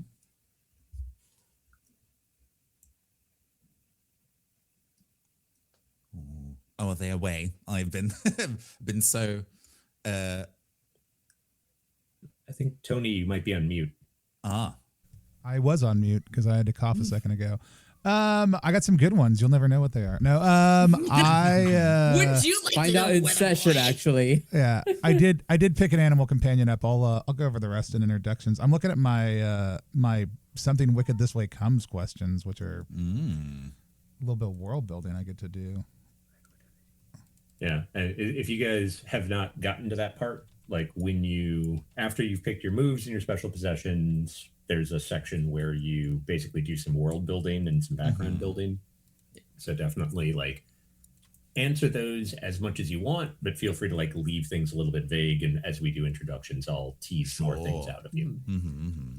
I'm taking this redwood effigy. This thing looks sick. I love this weird little guy. The moment there's trouble, I am immediately going to be like, you handle it. I'm leaving this all to you. You can take put your doll in the way. Throw that Be Barbie a doll and step in the way. Why won't you? Put that thing back where it came from. Also help me. It came from me, so you want me to put it back in me? Hey, if you can do it. Preferably. Just like eating the doll. Like, it's way I bend this root. Oh God. Bend this. For the questions for something wicked, one is who refuses to believe you. Another one is who can tell you more. Is this is I'm assuming a good way to frame up NPCs, or is it better for these to be PCs, or does it have you? You either one are is fine. invited to do either, but like generally I would say feel free to invent NPCs, but also feel free to just like wait, and when you're doing introduction to ask like, hey, does anybody want to do this? Yeah, that sounds good then. And also another thing for any of the parts where they are inviting you to create an NPC, one of the tricks to often do is just use one of the unused names from your playbook. Gotcha. All right. I need to use the restroom. I will be right back. So, like, we will entertain in the meantime. That's good. We'll tell all entertain the secrets. Yeah, we're all gonna tell each Conspire. other. Yeah. Yeah, put in a little cabaret, you know. Yeah. That's what goes on at Stonetop. How it was that was again in the this is anachronistic, but also we can stay just within the realms of there's the kind of like public house that's the just general main entertainment pub area, and I'm like, queer Stonetop. It's there's the equivalent of a Celtic drag queen is there on the regs every Friday.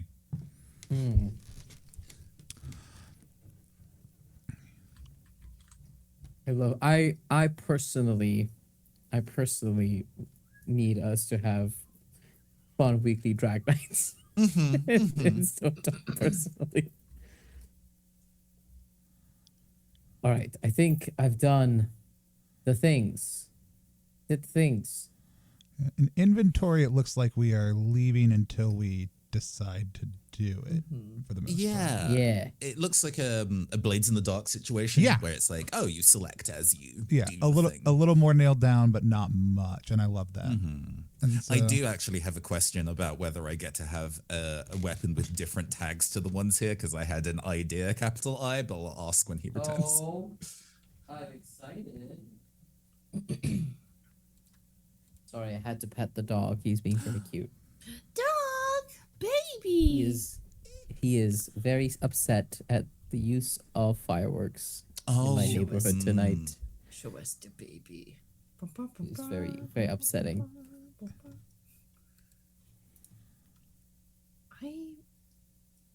I'm feeling like I want to be from the Steplands. Oh, I'm really feeling. are we all from different places? we all just found our way here. That's great. I mean, found family is a hell of a thing, right? Games about community and people not necessarily being from there is a really interesting dynamic to explore. It comes up in urban fantasy thing, or rather, more urban fantasy games should ask the question, why does your character care about why they live there? Yeah. Because sometimes it's just a set dressing, right? But because this game very much is like, oh, this community is important to you. I've already been thinking about why, but I'm interested to see why we all like, oh no, Stonetop is worth it. A friend. Is there a cat? Can you hear it? I heard the tiniest little meow. Oh my gosh, don't. I'm also allergic to cats, and this is not my cat, and I am. I see. I am I'm not an enemy of cats, but I'm not a friend of cats. And I so understand. I love my dog. But this is one of my kids' cats. We are all highly allergic, and I do not, and I did not. They when they moved back home, I did not want the cat to come with them, and it's been supposed to have been gone for a while. But it oftentimes makes my office area its own, which is also the laundry room, which is why this matters more than anything else. Its own place of dwelling, and so, and apparently they are anxious about something right now. But there is construction going on our front porch, which is like that end of the basement is also the front porch, and so I think it's just the noises are getting to it. All of these pets not happy with the loud noises outside. Yeah, I know. there are so many good, like every move here was good. Like it was really nice for there to be some moves that it's like, oh no, you got to be way better at this than like just gating them off behind some levels made it easy, but there were still so many good moves to choose from. It was also hard to figure out what I wanted my stat array to be. Yeah. Are we generally, like, are we pretty close to being ready to do introductions? Or? I believe I am ready. Yeah. Yeah. I have one more question before we get into. Sure. So I get the weapons with their tags and so on and so forth. I would wait until later, but the potential of picking a weapon as a special possession is something here.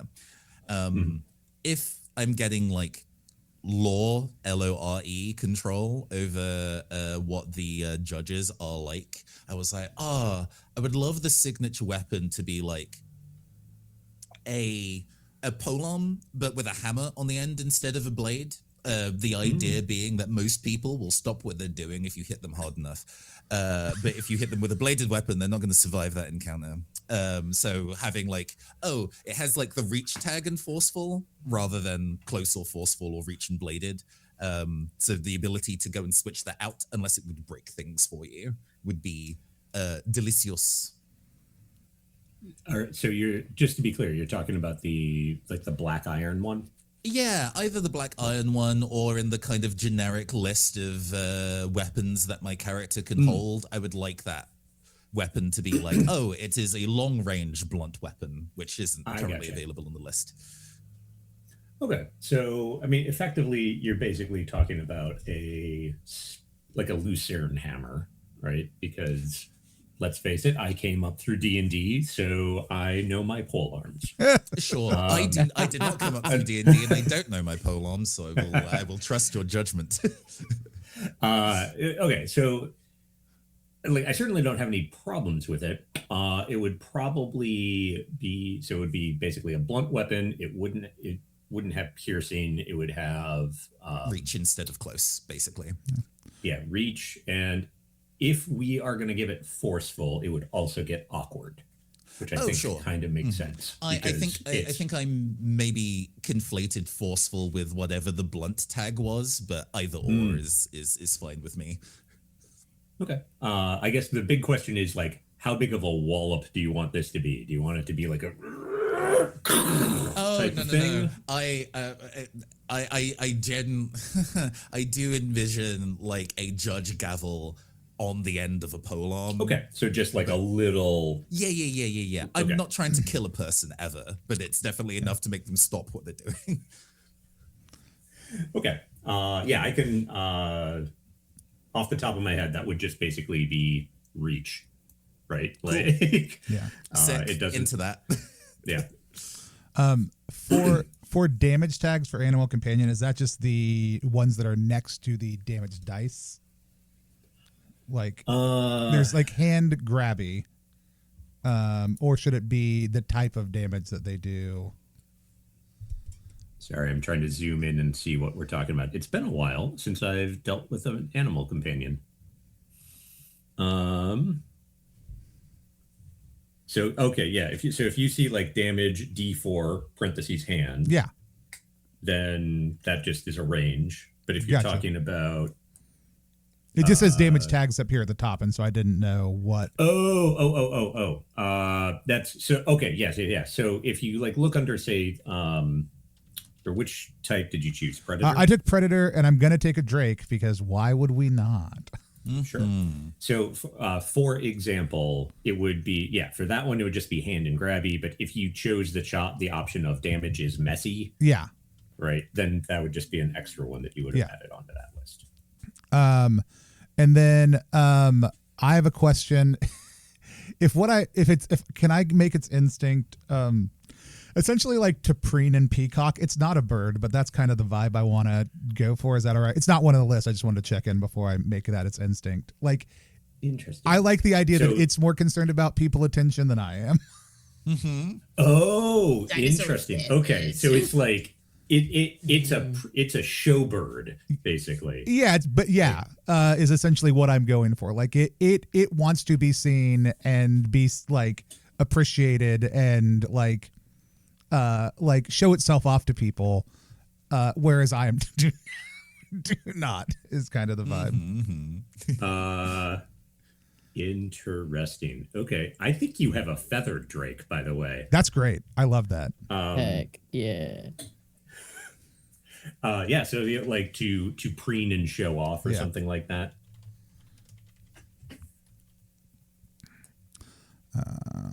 Cool. I'll get that in there then. And then other than that, I'm good to go. Toto. Yeah. Yeah, I'm also ready for intros, I think. Incredible name. There was one of the names in the region I'm from is Todora, and so I just did a short, cute version of that.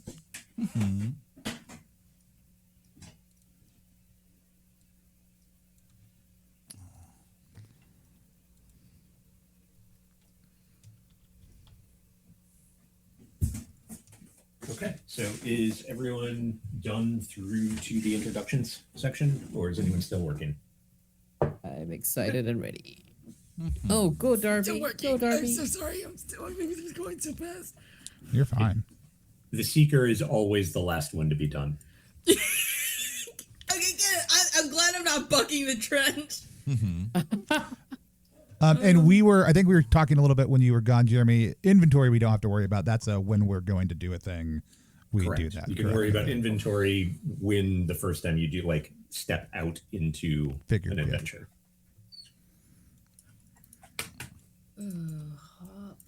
Hop, skilly.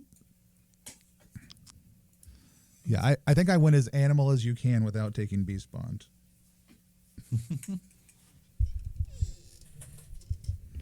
I did have a question about the redwood grove.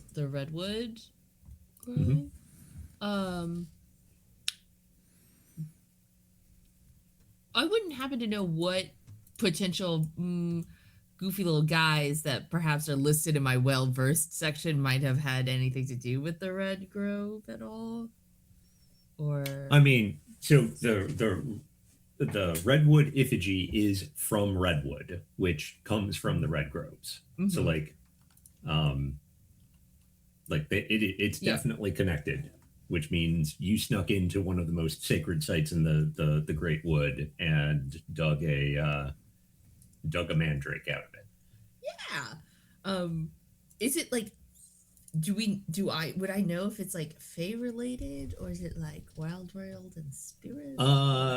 It is certainly spooky. It doesn't technically, I will tell you, it does not immediately fall under either of the two well-versed things. Interesting.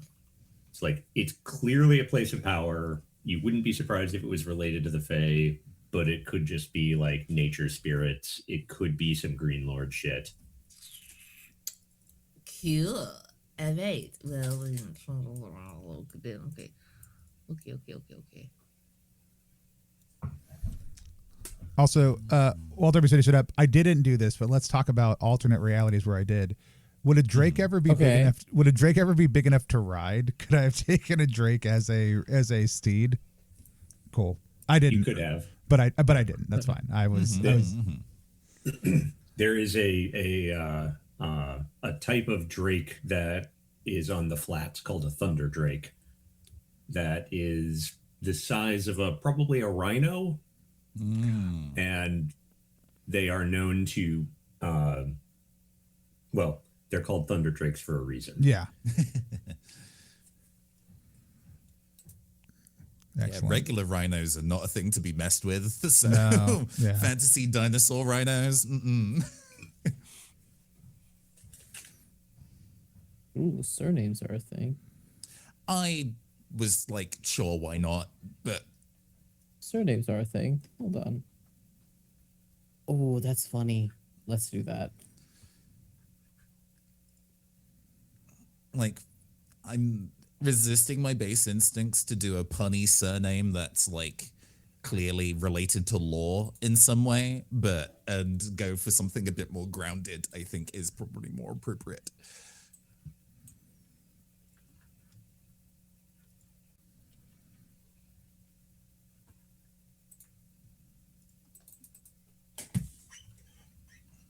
I like the idea of like if you start like serving Helior in like a real way, like you take on the name sort of a deal as a surname. You're just part of that family now. Makes sense. Yeah.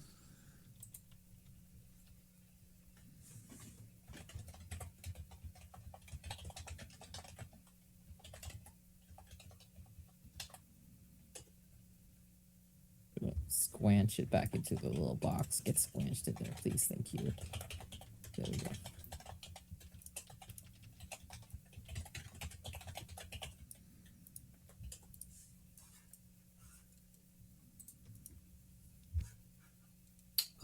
While Darby is finishing up, if the rest of you wouldn't mind sending your characters' names and pronouns in like the Zoom, or sorry, not the Zoom, the Discord. Yeah. And then I will just transcribe them into our little thing.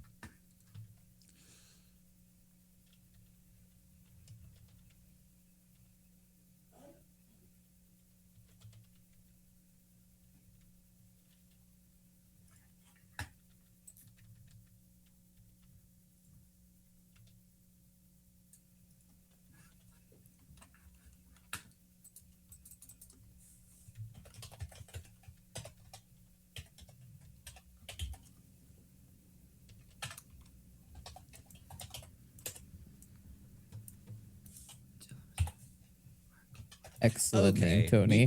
Thank you.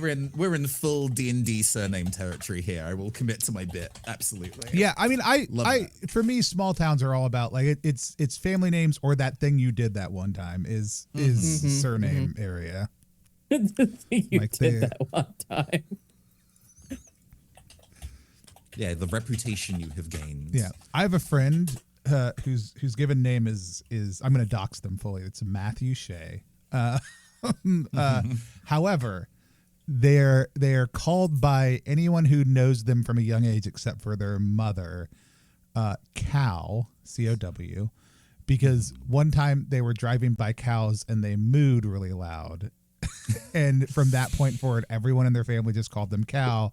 Incredible. And I would interact with Cow in professional context sometimes outside of like our friend group or family group settings. And I would walk in and be like, is Cal Shea here? And everybody would be like, who are you talking about? I'd be like, oh, sorry. Is Mr. Matthew Shea around? So funny. So, being a Wisconsin boy, you'll be shocked to learn that I have also yelled cow at, cows out the window. It's a game, right? We play Hey Cow here. Yeah. And as you're driving, you yell it out. I made the mistake of doing it once in the Badlands when there were cows walking across the street. And I just thought it would be fun, or like the road that we were on. And I thought it would be funny to just do Hey Cow right then. And I did it very loudly to a cow that was 10 feet from the car. And I basically started a stampede. Oh no. Like, we were fine. But the Cow jump scare. and like reared up, started like running away from us. Oh goodness.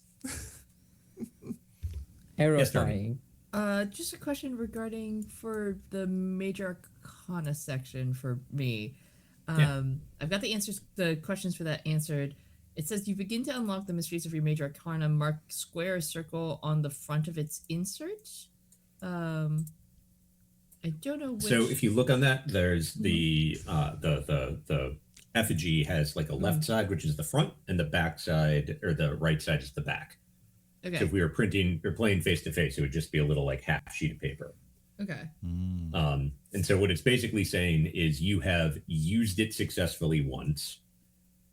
So that thing at the bottom where like the circles at the bottom, you should be marking one of those. But if you think about what that means that there's an injury that you suffered that's stored in the Arcana. So you should decide what that is.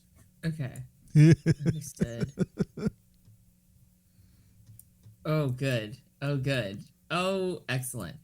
And how much leeway do I have with this "what did it cost you" thing for the major arcana? Because I have something that I think is fun story wise. But I don't like oyster. Got it. World oyster. Okay. All right. I'm almost ready to go. I'm so sorry. You're fine. No, You're take fine. your time. We're here for you and each other. I should actually ask though, like, does anybody have a hard out? Like they need to be done by a particular time? If we can wrap in an hour, that would be awesome. But if we have to run over that, that's perfectly fine. I just need to let some people know that I'll be a little later. I was going to say I would like to go to bed before 3:30 a.m. At some point. I thought you worked U.S. time or like European. Oh, it is European time. It is Okay. European time, yeah. Yeah, not U.S. time. All right. Okay. So like, I probably should have warned us about this up front. Like the introduction process can take quite a bit of time. Okay. There's a lot of Q&A and a lot of world building that goes into it. Always. So I'm going to try and move us through it as quickly as we can, but we might end up having to like do some of the rounds like between sessions, or I might just kind of cut some of them and fall back on more of a get some of that information as we begin play. Sure. Okay. Sounds good. Okay, but Darby, I think you gave the thumbs up. Does that mean you're ready to go? I'm good I am ready to rigmarole. Awesome. All right. So if you guys look on the fourth page of your playbooks, there's that introductions column, and we're going to run through each of those steps in turn. As we go, I'm going to ask you questions, and I encourage you all to ask each other questions about things that you are interested in. Though, again, keep in mind that we are kind of on the clock. So, like, feel free to leave some things undefined or unanswered, and just like we'll get into that later. So the first round is basically vital information. Darby, actually, you're the first person on my list right now, so I'm going to ask you to do that first row, that first step. On my first turn, introduce myself by name, pronouns, background, origin, appearance. Great. I am Owena Bloodroot. She, they pronouns. The background that I have chosen is Witch Hunter. I have dedicated my life to rooting out and destroying horrors and their servants. What set me down this path? What I sacrificed to walk it? What led you to call Stonetop home? We'll find out. I started with Everything Bleeds Move, well-versed and I am well-versed in the Fae and their strange ways and the wild world and its spirits. And I have the Redwood Effigy as my goofy little guy, my fun little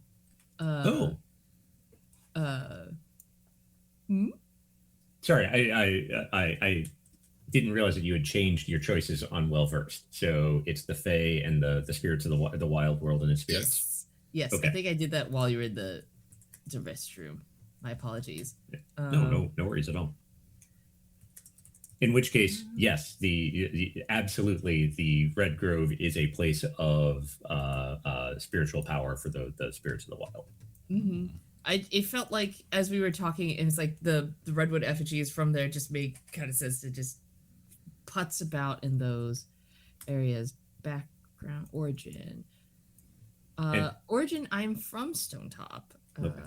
I've chosen to be from Stonetop. And then appearance, world weary with a haunted voice, ink stained fingers, and am lean and lanky. So when you say you're world weary, like, are you fairly old? I think just somebody who looks like they have the entire weight of the world on their shoulders. That's I assumed when I read that, was like maybe not necessarily like literally old, but just like somebody who looks older than they maybe actually are. I mean, not to jump to conclusions or anything, but like, this sounds kind of like a witchy sort of person. Maybe. All right. Cool. Witch hunter, what's the difference? Comme ça. It's a blurry line. Don't hunt the monster. Be careful. No become monster. All is coming from inside the house. A couple questions for you immediately, and feel free to like think about this, and like kind of come back to me on that and answer it later. But the big one is like, what did set you off on the path of hunting evil? And like, you are invited to make shit up here. I perhaps had a sibling who vanished into the woods. That like we were out maybe putzing about a little bit further than we should have been. We shouldn't have been toddling around the woods, but we were young and we were children, and we thought, what's the harm? We have our family Drake with us. It was a small, tiny little thing, but we're like, it's sharp and has teeth and it will defend us. And then suddenly I turn around a tree and my sibling is no longer there. The Drake is gone, and it's went from being daytime to being nighttime from just turning a tree. And it's suddenly nighttime. Love it. And then, did you ever get her back? Nope. Still looking. Oh. Sometimes I think I Okay. hear her around the corner as she was. So this happened when you were a kid. Mm-hmm. Sorry, I gotta capture that. Sometimes still thinks she hears her. All right. So this was when you were kids, and if you're, I mean, not old, but an adult at this point, right? Yeah. So that probably would have been beyond, like, over 10 years ago. Okay.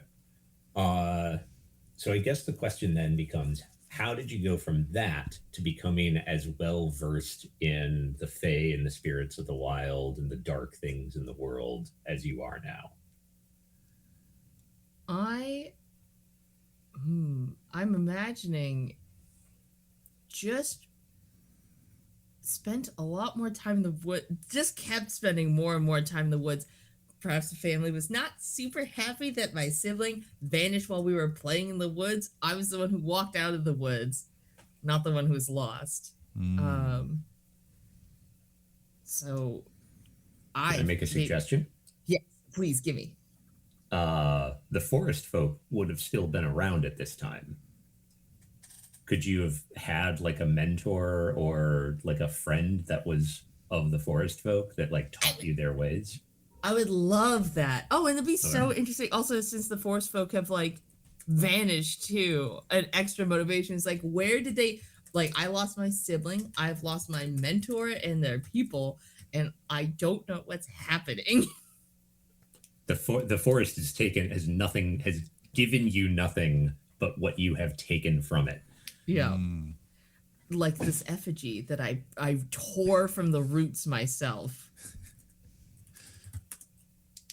Okay. I'm going to have a bunch of questions probably in the future about the forest folk, like your probably your best friend or what have you, your mentor. So maybe like start thinking about that in the background, but like I think that gives us enough to work with here. Okay, cool. Val, you're next on my list. I felt it in the force. All right. So, I will be playing Karna Heliorson, who uses he, they pronouns. And their background is soul on fire. You once led a worldly life full of fear and doubt, base pleasures and petty grudges, but something happened. Injury, illness, a brush with death, or just a moment of such profound misery and self-loathing that you thought you could fall no further. There in the dark, Helios lights shined upon you, igniting your soul. So that's my background. And my origin. Before that, in case it is relevant, I chose the hope instinct to inspire others in the face of adversity.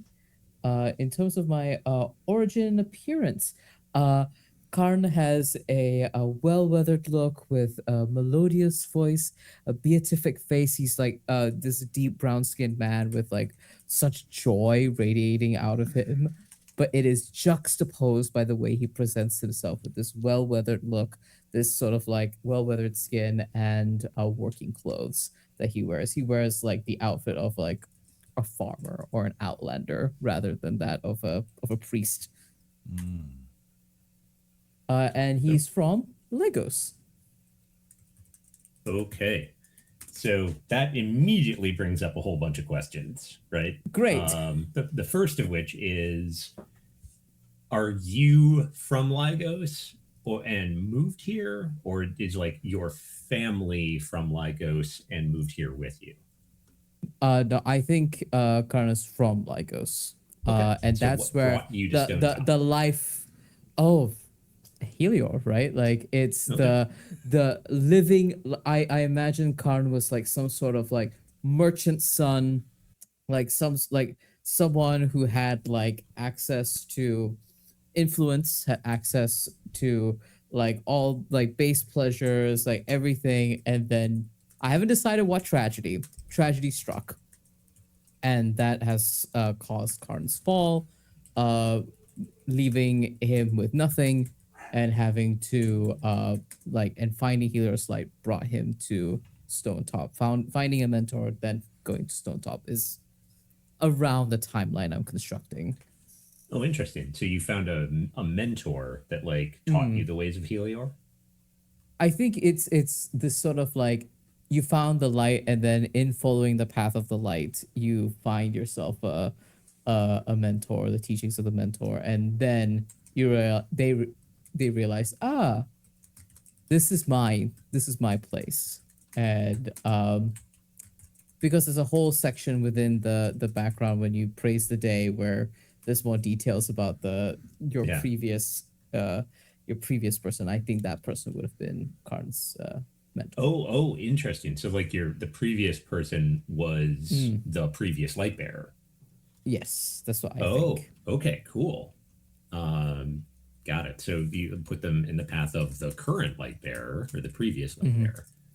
I also like the idea of it maybe not being necessarily that we were face to face. Maybe this could have been like letters, like the exchange of like he found a way to be connected to Stonetop through some sort of not directly personal way, and then had to arrive in Stonetop, realize the reality, and then work on the ground to actually take on the mantle of the previous light bearer. I think that might be some fun conflict there. So you're thinking like the light bearer was already in Stonetop, and like you ended up somehow connecting to them via like correspondence, and then they called you to their side. Yes. Okay. That's what I'm feeling. Okay. I like that. How long ago did you arrive? Like decades, years, months, days? I think I want Karn to still be struggling. Let's say months. I don't know how. Maybe like 6 to 8 months. I think is like within a year. I think like still struggling to find his feet. Got it. Called here by the light bearer. This is my path. I found redemption. Okay. Interesting. And did you come alone, or did you bring anyone with you? I came alone. I forsook my past life for this. Okay. Cool. And then let me just check. So you already kind of told us, like, you lived a privileged life, like, you know, you were a Yes. merchant son. I'm guessing kind of a fuck up of one, like, Yeah. or Yeah. you tell me. I think so. No, Okay. I think I haven't decided what the tragedy is, because I haven't decided quite yet if whatever the thing that caused the fall was self-inflicted or something outside of Karn's control. In spite of, like, not even influence could insulate you from maybe perhaps some of the mundane dangers of this world, right? And I'm almost leaning towards that it is something beyond. It's not he is a, or was a fuck up, irresponsible, devil may care sort of character that had a very, very rude awakening. Got it. So By it could be powers something beyond himself. Like it could have been something as simple as, like, the house burned down and Yeah. you lost everything, but it could also have been like the city was besieged and overrun and you lost, like, so all sorts of possibilities. Okay. Yeah. Lagos, by the way, largely a blank slate, so, like, feel free to make up all sorts of shit that you want to about it. It is a long-standing Stonetop tradition of like the players sort of like spinning yarns about what it's like in distant Lagos. Noted. Okay, and I guess, like, just a basic logistical question. Is there a formal position that you hold in Stonetop as a servant of the light, or is this just like, you know, it's who you are and you're called to do something, you have this relationship with your god, but it's not a formal thing? I think I think it should be like some sort of formal job. I just do not have a good title for it right now, but I think it is a formal job. And I think that's part of the struggle, is that he's trying to step into the light bearer's shoes almost, but is struggling to do so. Because he's still young. And Stonetop has many problems that aren't just people's faith, right? Yeah. Cool. And for the record, like, don't feel like you have to get super creative with it. It could just be the title is the light bearer. I could just be the light bearer. Okay, yeah, let's do that. Okay, cool. Awesome. Anybody have any additional questions for Val? No, not right now. Sorry, go ahead. I said not right now. Oh, okay. I was like, I've also picked something that relates to Lagos, but we can kind of play to find out about how those things interconnect down the line. So yeah, all good. Well, with that said, why don't we do you next, Nathan? For sure. I will be playing Morcant Chambers, him. Excellent. Who is a missionary originally based in Marsh Edge. The order of judges, there's a specific name for them. They're part of the Judge of Aratis. Tends to have a judge in every major settlement as a dispute settler and kind of community harmonizer, but it has resolved that the existing or previous judge in Stonetop is no longer there, and the absent without leave, and somebody has to do it. And it resolved that Morcant has been sent, not willingly, to Stonetop to pick up the role there and find out what earth happened to the previous person that was supposed to be doing the job. So they just disappeared. They may have been murdered. They may have been captured by the Fae. They may have fallen down a hole. Genuinely, nobody knows, but somebody needs to maintain community harmony there. He's not a fan. Loves the people, but being so used to the kind of community and culture of Marsh Edge, being somewhere slower and weirder and quieter than the place that he's used to, has him on edge. The fact that people, I think everybody liked the previous judge who lived in Stonetop, and now that it's a different guy, everybody's kind of grumbling about it and thinks that Morcat is considerably worse. And so there is a bit of having to ingratiate myself amongst this new community. I do genuinely like you, but you're making it hard, is a thing he has to deal with. How long have you been here?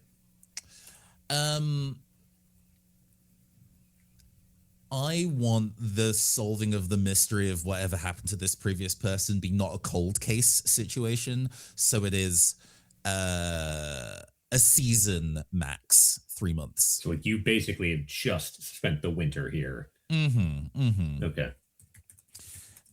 In terms of am I missing things in terms of order? The origin is sort of a similar thing that's kind of covered, based in Marsh Edge. And grew up with the intent of doing judge work in Marsh Edge indefinitely, and was not expecting to be drafted for this particular job. Got it. So you're a little bitter about having been sent here. Yeah, I've quickly fallen in love with the people. Do not like being here. Eventually, I will solve this case, and then I'll be able to ask the order if I can go back to Marsh Edge to do the job I was supposed to do, pretty please, and they'll probably say no. But in the meantime, I already have a thought on the brutal revelation that of when you succeed, what might happen. If any of you have seen like the 60s Wicker Man of the policeman going to the island, and in that movie, he specifically thinks they're all heathens and terrible people, and it's not that specifically. He loves the people, and maybe the culture is a thing they has to adjust to, but that it's on an island and that they have to operate in a way that he's super not used to is what has him on edge. But the kind of visual aesthetics of the 60s Wicker Man is kind of what's sitting in my head a little bit. In terms of appearance, in his prime, is maybe, I guess in the Iron Age, what would be considered old is maybe different to now, but he's not a child, an adult, but not wizened yet. With a calm voice. An option here is hard body, and there are so many ways to interpret that, and I love leaving that open. Absolutely dynamite, this man's physique. But as the fourth option in appearance in terms of how he's dressed, I've picked an option of tailored and dyed. I want to say that part of the judges is that they are in specific judge attire that is dyed, that is tied to the area that they're in, like the herbs or minerals used to fabric dye is supposed to be local to where you're from. So are you wearing the Marsh Edge robes, yeah, and the kind of like the kind of like stormy sea green of whatever herbs that you can get from the marsh area, and that is not the local colors of Stonetop, which is probably much more of a clay yellow. So he doesn't even look like the previous guy, even if the outfit is tailored the same. Have you? Go ahead. Nope, you go for it. Have you started tailoring a new suit, or is this like a known or unknown internally active like resistance to change? There is some obstinacy here. I think it would be very easy to, because one of the things that's established is that there's a base of operations, which I have chosen to assume that this is the previous judge and where they reside before. So there's like backup suits that this guy has, and I could ostensibly wear, but for both, I'm quite attached to the colors I'm already wearing, thank you. Also, I don't know how badly I want to wear the clothes of somebody who's maybe dead. That seems spooky. Has refused to wear those colors yet, but maybe convinced to down the line. We play to find out. One just minor little thing. One of the established trade items of Marsh Edge is they make like most of the textiles that get traded in this area. So like you are probably used to having like access to all of the good textiles in Marsh Edge, plus all of the trade that comes up to the area. So like the finest things in Marsh Edge, and then like you get here and it's this like crappy goat wool weave that right. Yeah. It's a lot did of energy. you come alone, or do you have family? I have an assistant. Despite my low rank, I think there's an idea. It's a buddy cop thing. The idea of sending somebody who's here to dole out justice alone to a dangerous location is a bad idea. People end up dead that way. So there is, and actually, we can square the circle here. And it is a. Do I want my assistant to be a relative or just a really, really good friend who I grew up with in this kind of like judge education system?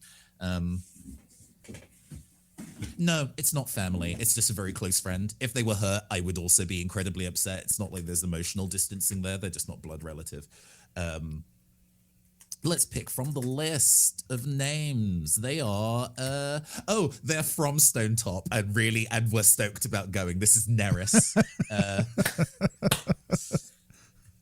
Neris, they aimed Marsh Edge you're to gonna get. see all these things. Like, we have the finest stuff. You're gonna love it here. And you're like, yeah. So did they basically grow up mostly in Stonetop, and then like when they were younger, like sometime in their early adulthood, they came out to Marsh Edge to like get trained? Yeah, like they lived in Stonetop till they were like 12 and then had big aspirations of learning how to be a judge's judge. Also, while I say assistant here, I don't necessarily want to make that a ranked thing. Like I can just tell them what to do. It's just a different part of the job that I don't handle. So maybe they are really good at, maybe they have more of the knowledge of dealing with chaos, open brackets, magical, close brackets, while I'm good at dealing with chaos, open brackets, societal, close brackets. So that we go as a pair is important. So are they also a judge? Sure. Okay. Judge, but we're doing, if that's not an issue, like it's they handle judge affairs, but they don't handle my judge affairs. We do different things but work together. You are a regional court. They are a special type of judge. You know, they deal in magical law, and I've read the books on magical law. I could pass that exam, but it's not my field of expertise. Okay, so they specialize in magical bullshit. All right.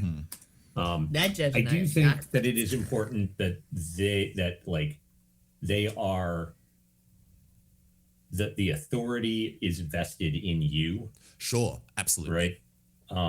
So like they've got skills, they've got like, knowledge and training, but they don't like when it comes down to it, it is you that has to make the decision and resolve the dispute. Yes. Which Like I guess there's a discussion to be had about what authority means. I'm happy being the person in authority that it's my job to make these arbitraries and decisions, but the relationship between me and them isn't like a master servant or anything. Right. Kind it's of not like they're imbalanced your like that. apprentice or anything like that. It's that they are like a fellow initiate, but with different responsibilities. You got it. Yeah. Okay. But I'm the person who's supposed to be making these judgments. Yeah. Got it. Okay, cool. I think that's the list, unless there's any other additional questions. I mean, there often are, but I think you proactively answered almost all of them. Love that. For the rest of the crew, and just to make sure it hasn't changed, what is the symbol of your authority? Ooh, yes. Because that's like my special possession. I have picked. So I guess this is also a thing where you can intervene and be like, maybe you should pick this option, Nathan. Don't be so lame. But I've picked the helm. It is helm is 2 mask. It's a circlet that has an ice jewel set in it that gives me resistance to mind affecting magic.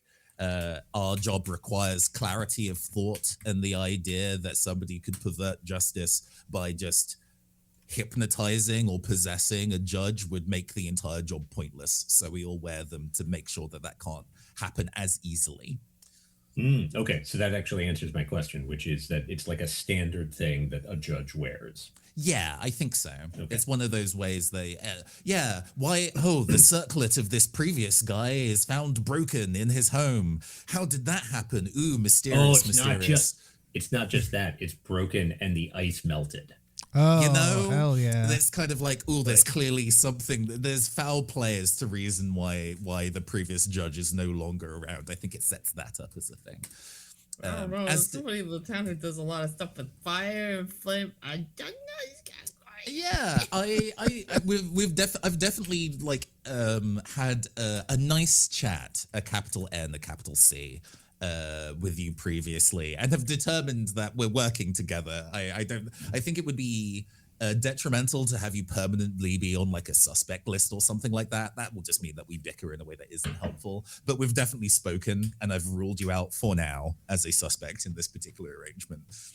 For now. I mean, if nothing else, well, I mean, then again, she is the common denominator, right, between people disappearing in this town. Somewhat. Right. You know, whether this is a Hannibal situation or not remains to be seen. But for Just now, because I have my a giant God. flaming sword does not mean that I killed the judge. there would be scorch marks. We've ruled this out. It's all good. Let's not dwell. Yeah. And All right, as discussed before, I'd kind of like a signature weapon among the judges to be this like polearm mallet and a kind of like, hey, we have a way to enforce the peace. Don't kill people. That's not really a great way to kind of operate in a thing. Sometimes you have to kill people, and that sucks real bad, but here's a weapon that's not necessarily designed to be immediately fatal. So you just actually, look at can I Oh, sure, yes, throw yes. something at you? Mm-hmm. Let me find this quick. The monk or the people up in Barrier Pass. Mm-hmm.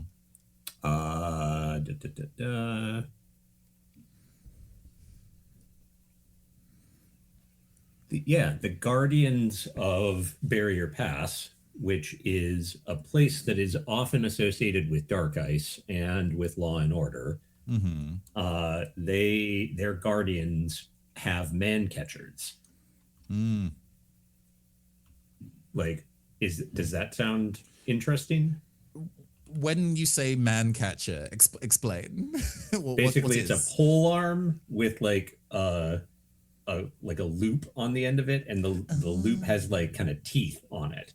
Mm-hmm. Not like sharp teeth, but like grabby ones. So they don't really do a lot of damage. You can like whack someone with it, but mostly they're meant to just like go around. You can catch someone by the ankle if they're trying to run and it trips them. Sick. Love that. Cool. Okay. Cool. Yeah, so like there's the visual of it being a judge's gavel is like, ooh, that's very funny, but actually a practical tool that's designed for the job and is useful is probably better. So let's go with that. And I really like then the kind of implied tie that has then to the north. Mm-hmm. In fact, I got to choose like other judges, and I picked one from Lygos and one from Barrier Pass, so never punished. Actually, this was the plan the entire time. Haha. Nice. Okay. All right. So the judges tend to use man catchers. All right. Cool. All right, Tony. Yeah. Tell us about your Blorbo. My Blorbo, Vassal, Broke Branch, has the regional reputation as probably the best hunter seen in town in generations. I am from Lygos, or my family is from Lygos. I think we have been in Stonetop for generations, and Lygosi naming and culture are still just part of our background. So we are here and settled, but it's been a couple of generations. What else am I describing? I am a prime specimen with a growling voice. I have a wolfish body. And I had a well-groomed marked down, but I just had changed it right beforehand to masked. I think he has this wooden mask that they have this wooden mask that they wear that covers most of their face. Like, it does not cover their mouth, like they are able to easily speak and communicate, but it does cover the majority of the face. I think it even comes down on the sides a little. But it is. It is made out of the local wood and fauna. It changes from time to time. It's almost like a little curated garden that it seems to be like kept up to whatever the seasons are to a certain degree. So sorry, just quick question. Is this yeah. the kind of thing that they wear all the time, or like just when they go out hunting? It's not that they are never seen without it. It is just, but they wear it often enough that when people see them without it, it takes a moment for people to place who they are, right? Like it is that I'm seeing you out of context and I can't quite, even in a small village, make out who you are without this. So I think, they are not intentionally trying to hide it away, but if they are out in public or around people, generally speaking, it is on their face. And when they're at home, it's off. Like there's not some sort of hidden secret identity thing happening. Sure. But it's not like the Mandalorian. No, there's no like, oath. There's no concern. There's none of that. But it is something that you do tend to wear when you're in public. Tend to wear, yeah. Interesting. And so doesn't wear it when they're asleep. It's not. It's like I said. It is just part of how they present themselves in public. Okay, so that was my next question. Is that like a religious thing?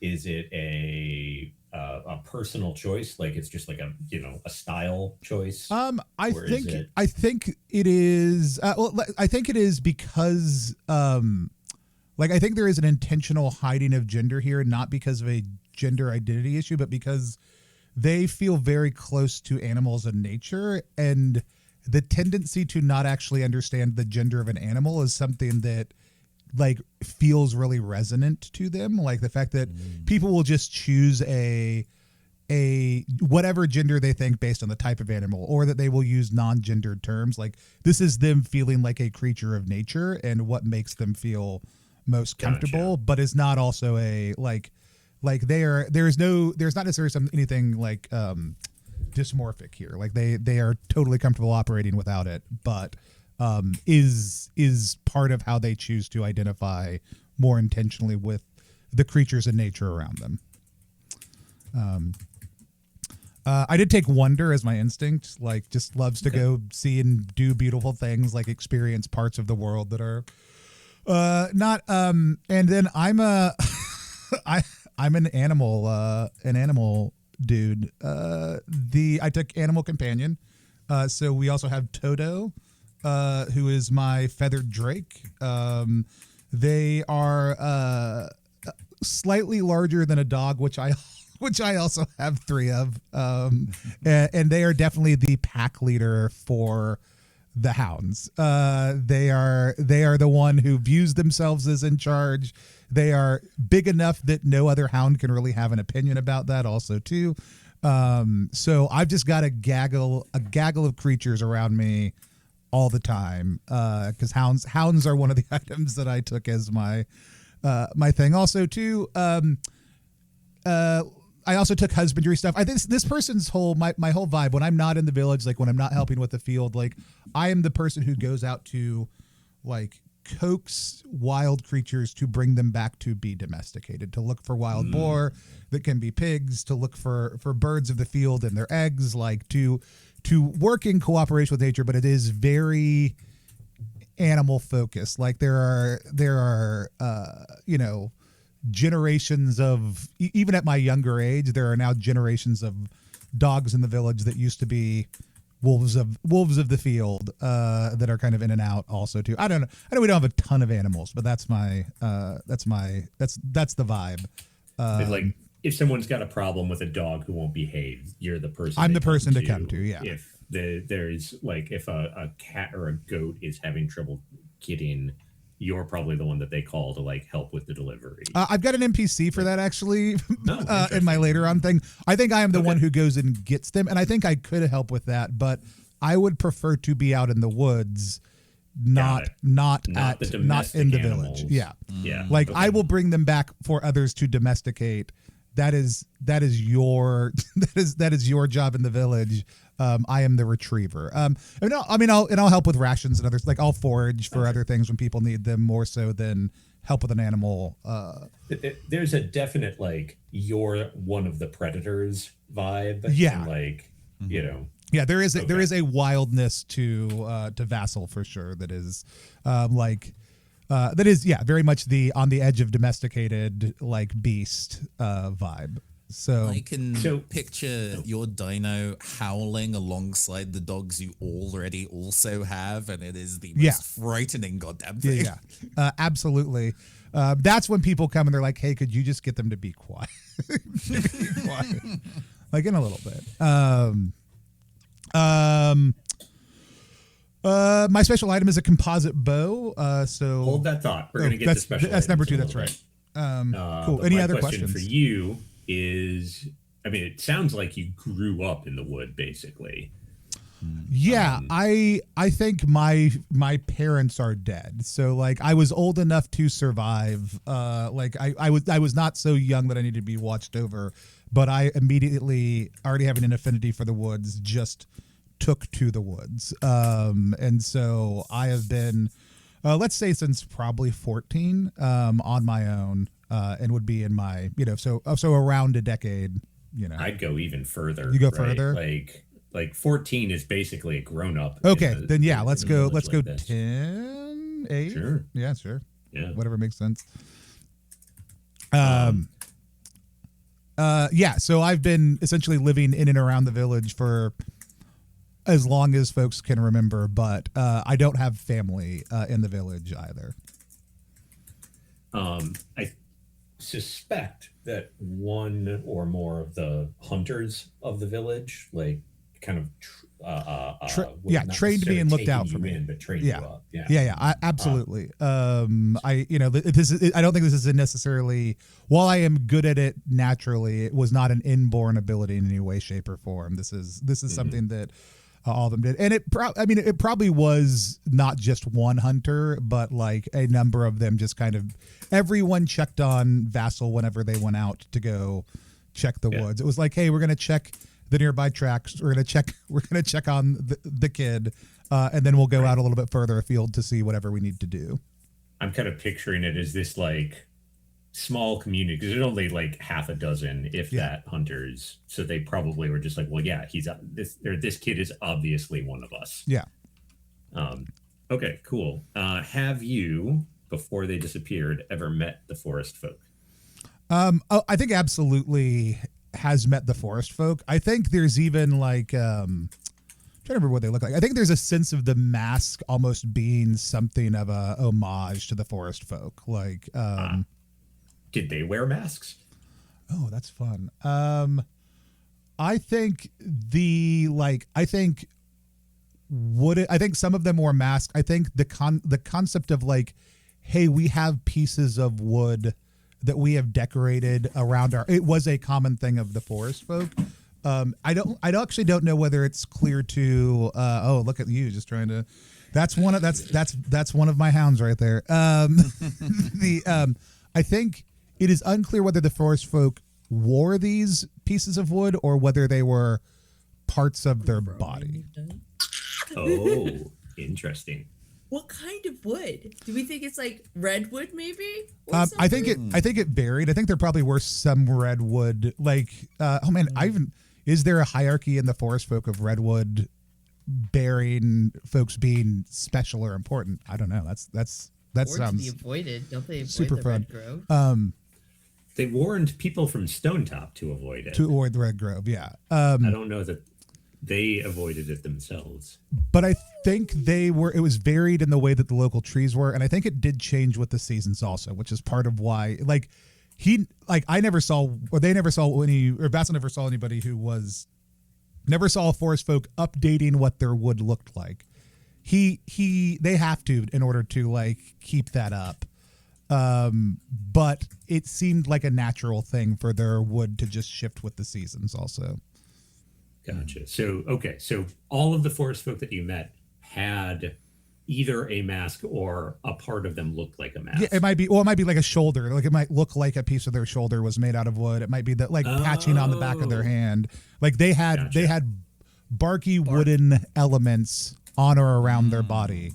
But it wasn't consistent necessarily, but they all had one.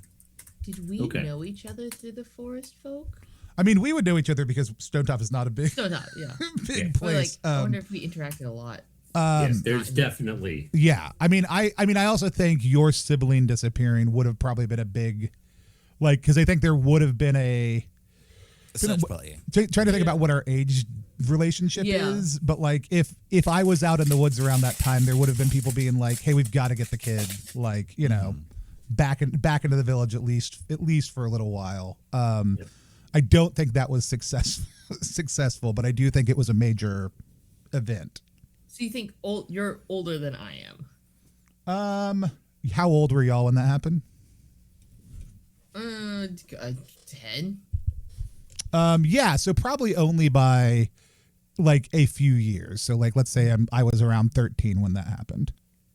So like old enough to be kind of an adult, but young enough for them to be like, somebody disappeared in the woods. I mean, like, you were probably part of the search party. Yeah. And like, almost no way. I suspect that there is no small amount of time spent between the two of you, like, Owena, like, following Vassal around in the woods, like, looking for their sister. That seems especially if you made it out to the redwoods, like there's that feels like a thing we may have done together. Yeah.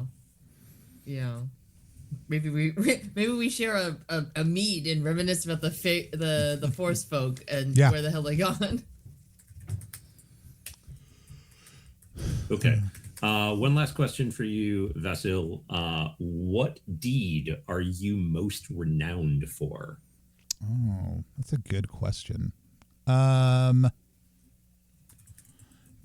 renowned for. Let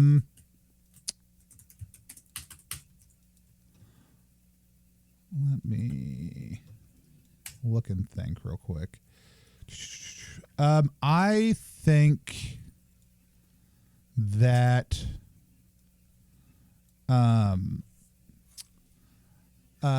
there was a major storm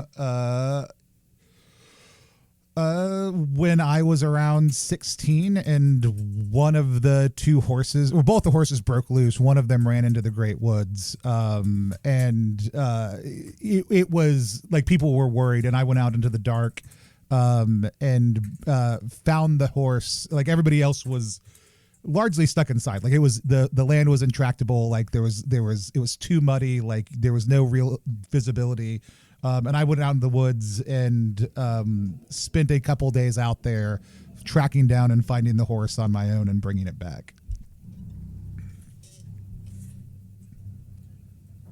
I think, like, minor little thing, like, I have no problems with this, but like it was probably the sort of something where like they had taken the horse down into the wood, because like Stonetop sits on that bluff over the wood, and so like someone had brought the horse down there to like do some work, and like the storm came out of nowhere and the horse ended up like bolting like something, and everyone was like, well, shit, now we don't have a horse, and Vassal brought it back. Awesome. Okay. All right, let's jump back to the top. Darby, could you tell us about your special possessions, please? Or rather, Owena, could you tell us about your special possessions? Yes, abso-flippin'-lutely.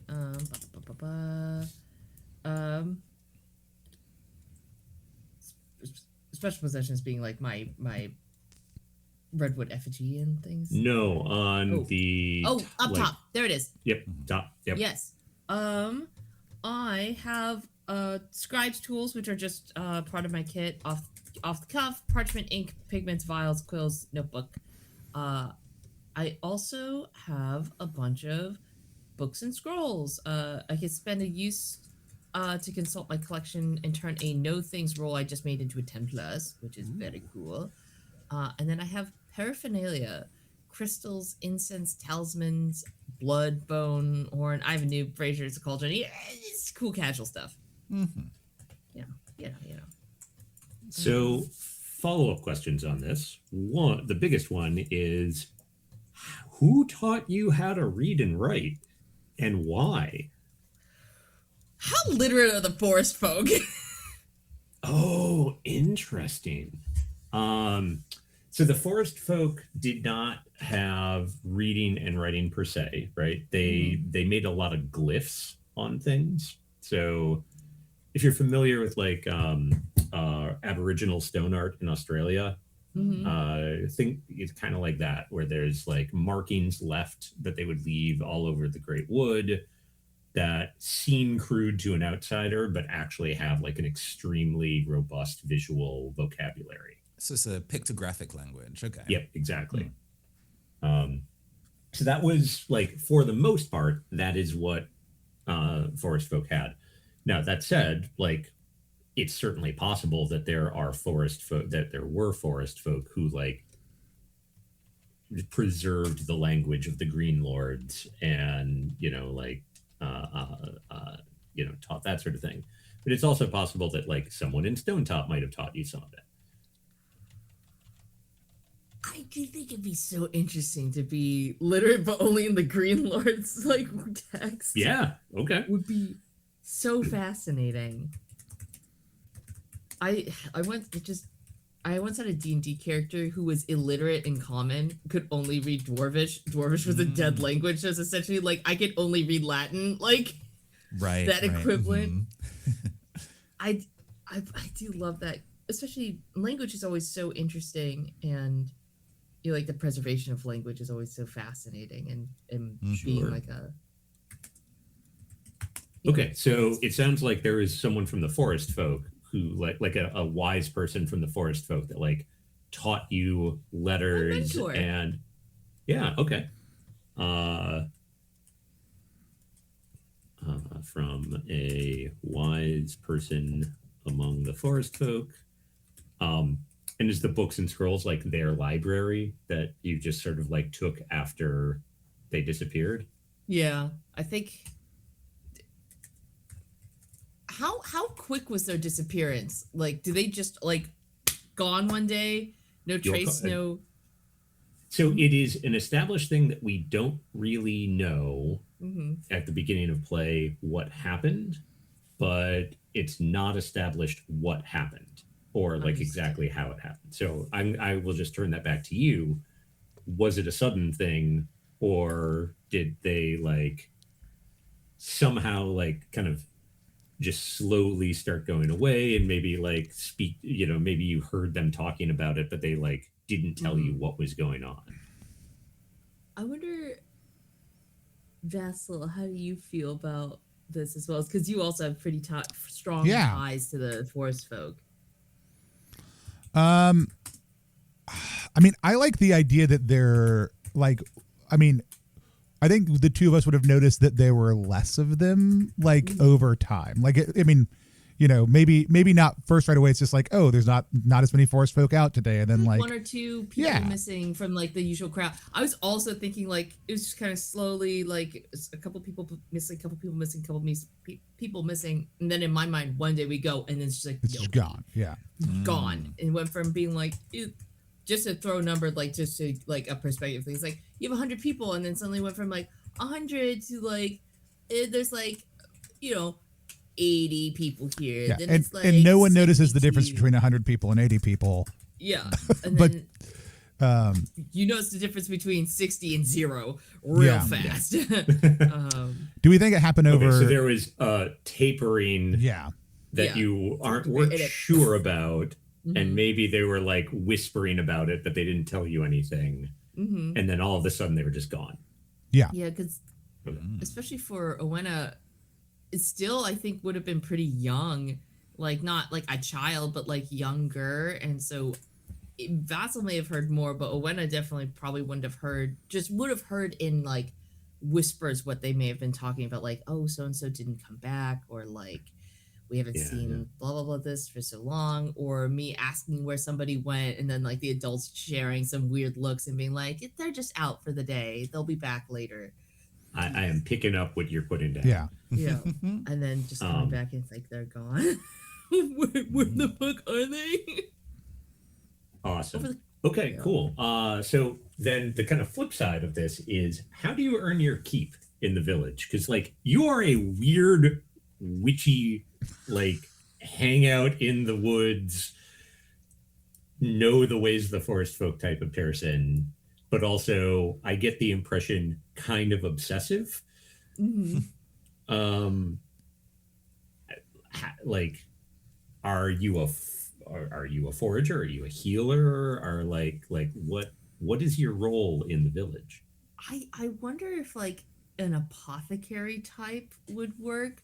Like these books and scrolls tend to be, a lot of this was like medicinal herbs and like using these crystals and incense and stuff like that to sort of like, oh, this tree, if you chew up this like bark and then spit it on this thing, it helps heal wounds. It's like early penicillin and things like where Yeah. bread is penicillin. It's aspirin, I think, from a tree bark. It is, yeah. Comes from willow bark. Mm-hmm. Things like that, like sort of. Okay. So like in a lot of ways, you are like the stereotypical wise woman, like knows the plant lore, spends time in the woods. Mm-hmm. People come to you with ailments. Yep. Okay. My bunions hurt again. Well, it's gonna rain in a bit.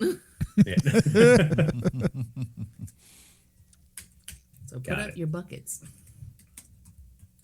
Okay, cool. Val, what about your special possessions? I'm happy to tell you, Karan's special possessions are books and scrolls, things that he has accumulated, likely from his predecessor, but also from his journeys from Lagos to Stonetop, to help him know things. I can expend a use to consult the collection and turn a know things roll to a 10+, which I'm very, very excited about. I've also chosen holy relics, and if I have one in my inventory, when I invoke the sun god, I can mark a use instead of choosing a consequence. And I think these are also items that he has either acquired throughout his journey to Stonetop, or things that exist in the domicile of his predecessor. Okay. And then I have to, how I contribute to the village beyond being kind of your holy priest, your pal that you sit down in confession with. I like the idea that Karan does some hard labor. Like I think that is I like the idea that he like fixes things up, like assists folks, is either like hard labor and also like maybe assisting folks in the bureaucracy of it all, being part of his old life of like, hey, we are here trying to be self-sustaining for our own community, and that requires us to maybe write things down and to keep decent records as we move generation to generation. So these are the areas I think Karn would be very, very helpful to contribute. So like you are clearly literate, right? Yes. Okay, and you have books and scrolls, but you don't have a scribe's kit. No, I do not have a scribe's kit. Oh, and that's fine. It probably just means that you're like, writing things down on slate, right? Yes. Or as opposed that to sounds like, about right. Formal stuff. That sounds about right. Okay. And it's not like you don't have two friends who have access to writing materials. So writing materials. Hello, help. Resources. I slide in frame left with a notepad. Yeah. Yep. Can I borrow your legal pad for a moment, please? Fine. Okay. And from the back. Yeah. And maybe one of the like points. You are not a formal farmer, but like you help in the fields, you help with people like tinkering, and just like you generally just make yourself useful, and also are kind of like relying on that merchant training that you had growing up. Absolutely. Because this is a thing that will happen when we talk about praise the day stuff, but one of the things I wanted to like attach to card specific devotion is this idea of like sacrifice. and how he has chosen to interpret what sacrifice means by doing everything and anything he can because he is searching for continuous redemption and wants others to also feel that they are redeemed and helpful and useful and on the right path. Cool. Awesome. All right. Morkant. Yeah. We've already discussed about the symbol of authority being the little circlet with the dark ice jewel. Lets people know what my role is, but also means that I can't be mind freaked as easily as other people anyway. I have a set of scribed tools. It makes sense that this, if judges are sent to different settlements to be peacekeepers, that there is formal training for them, so he already knows how to read and write, and is actually quite specifically, I'll say, as my special skill, pretty good at maths, both because Marsh Edge is a trading community, and so being able to have a good stack of numbers to make sure you're not being swindled is important. But the other item that I checked is engineer's tools. Rulers, tapes, rods, plumb bobs, tripods. I would probably say something like chalk in the ability to both use that in the most rudimentary level of like forensics and doing things. Oh, there's this blood splatter this far away from this thing, and we can kind of understand what's going on here. But also it means that while he probably has the average physical strength to do direct repairs, engineering repairs of stuff like buildings is something that he's doing in addition to all his community. He's there for community service, so that's a pretty obvious way that he's helping the community out. It is his job. But in addition to that, being like, hey, I can share what I know to make sure that next rainy season, these buildings are not going to fall down as easily as they have in years hence. So like you are probably actively involved in like what is effectively civil engineering for the village. Like, okay. Yeah, there's obviously a degree to which of trying to not overstep. You know, we're not trying to turn this into a metropolis, but we're making sure that what is here is not falling down, and we'll keep everything that needs to be dry. I have to imagine that there's a certain frustration of like having completely different materials, having completely different like just concerns than what you grew up learning about in Marsh Edge. Right? Because like we don't have to worry about a flood here at all, but you know.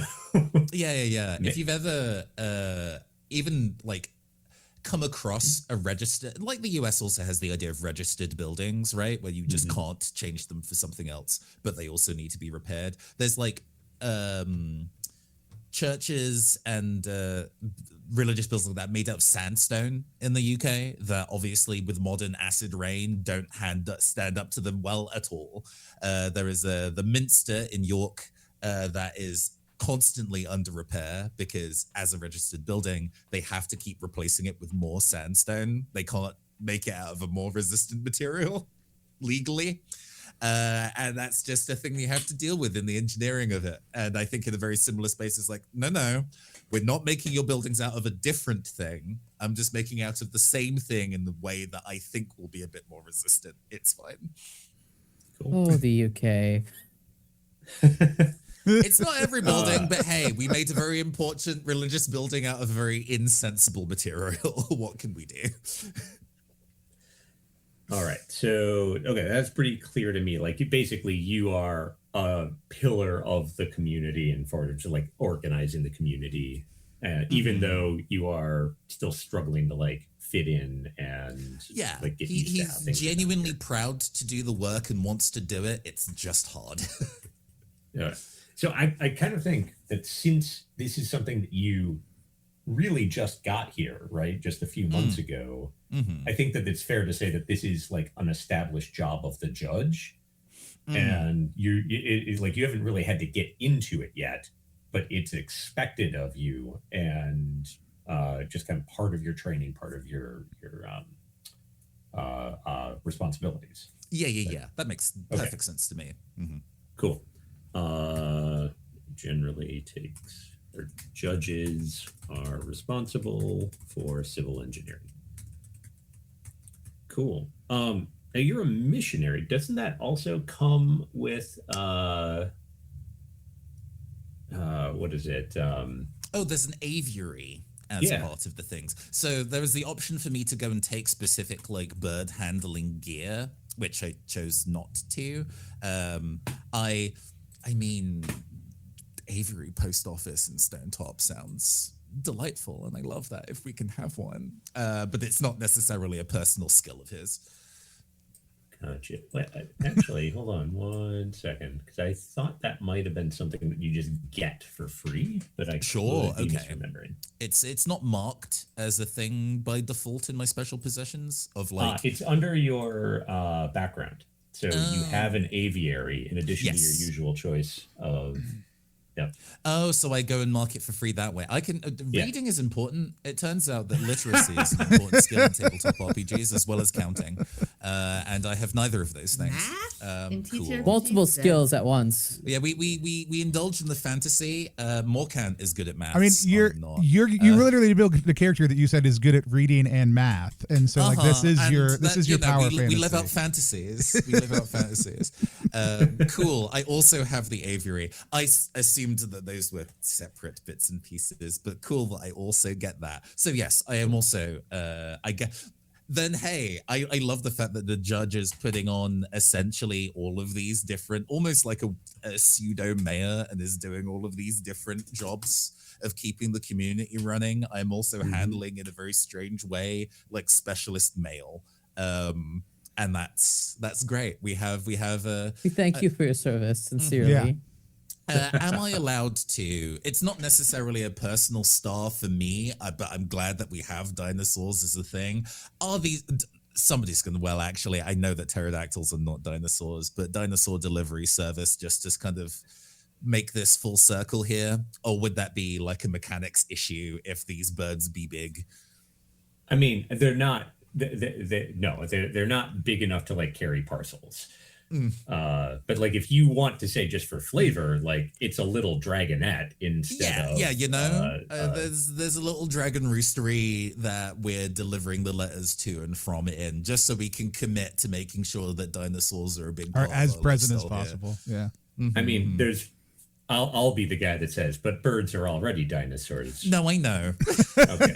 But you also established that the dinosaur that checking Vassal. Names that Vassal gets are feathered, and it's like, well, isn't that all of them? Yeah. Like, but yes.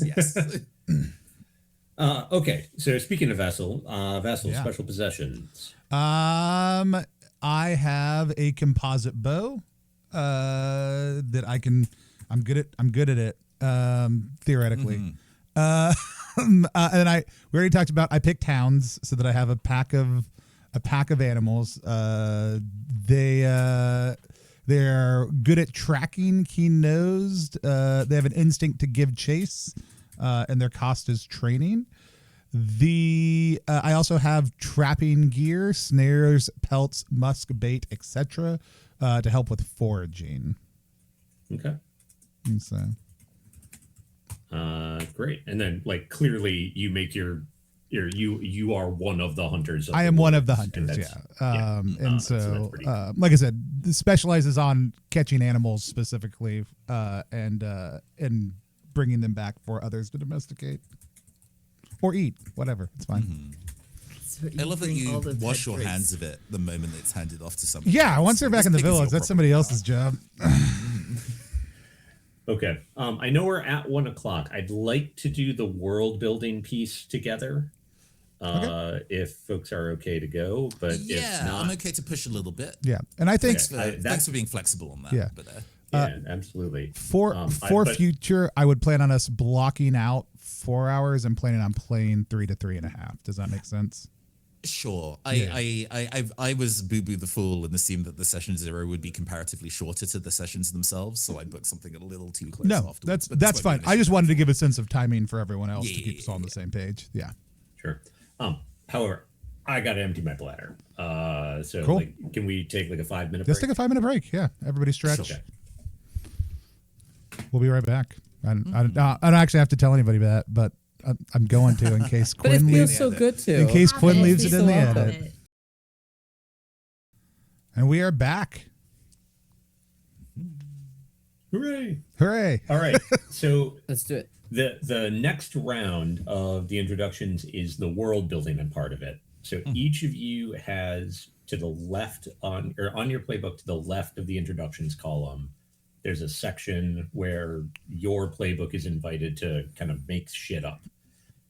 And so it's gonna be a little bit different for each of you, but I will have follow-up questions for a lot of these things, and but I want you guys to just sort of like answer that prompt yourself, and then I will follow up with questions. So just to kind of change it up, and this is honestly just selfish on my part because of the way that my notes are organized, I'd like to go alphabetically by playbook. So Nathan, Okay. if you can do it for Morcant, please. Sure. So there are two bits and pieces that we're covering here. The Chronicle, which is like the... I'll read the box text, and then we're going to play with it like Play-Doh. The Judge of Aratus is charged with maintaining the Chronicle, a history of the community, its people, their knowledge, and their traditions. The nature of the lore contained in the Chronicle depends on your background, but is more than a mere book. It is a physical place. Describe its physical structure. So I interpret this as each judge has their own chronicle location that they handle, rather than there being a central one that all the judges go to. So this chronicle would have been the chronicle of the previous judge that has now been left empty, that I am residing in instead. Its positives: it has but one entrance magically sealed. It bears minor magics to preserve its contents, and includes your living quarters and office. So I would be staying in the office and bedroom of the previous person. Also creepy. Slept on the floor for a while I was doing a check on that bedroom to make sure I wasn't going to be destroying any evidence by staying there. But alas, it is cramped, chaotic, and overflowing. They were not especially good at They were good at bookkeeping. They were not good at filing. So all of the notes are kind of just everywhere, and contains a few dangerous artifacts. Taken in as quote-unquote evidence, maybe also because they were pretty, but these are various swords, maybe a flaming sword, who knows, that have been stored here in a room marked evidence. Can't go in there. Too much stuff, all of it bad to touch.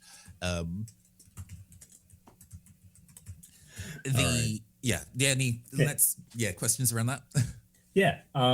Okay, so I mean, you pretty much answered the question of like where did it come from, or where was it, or it was the one that you inherited from the previous judge.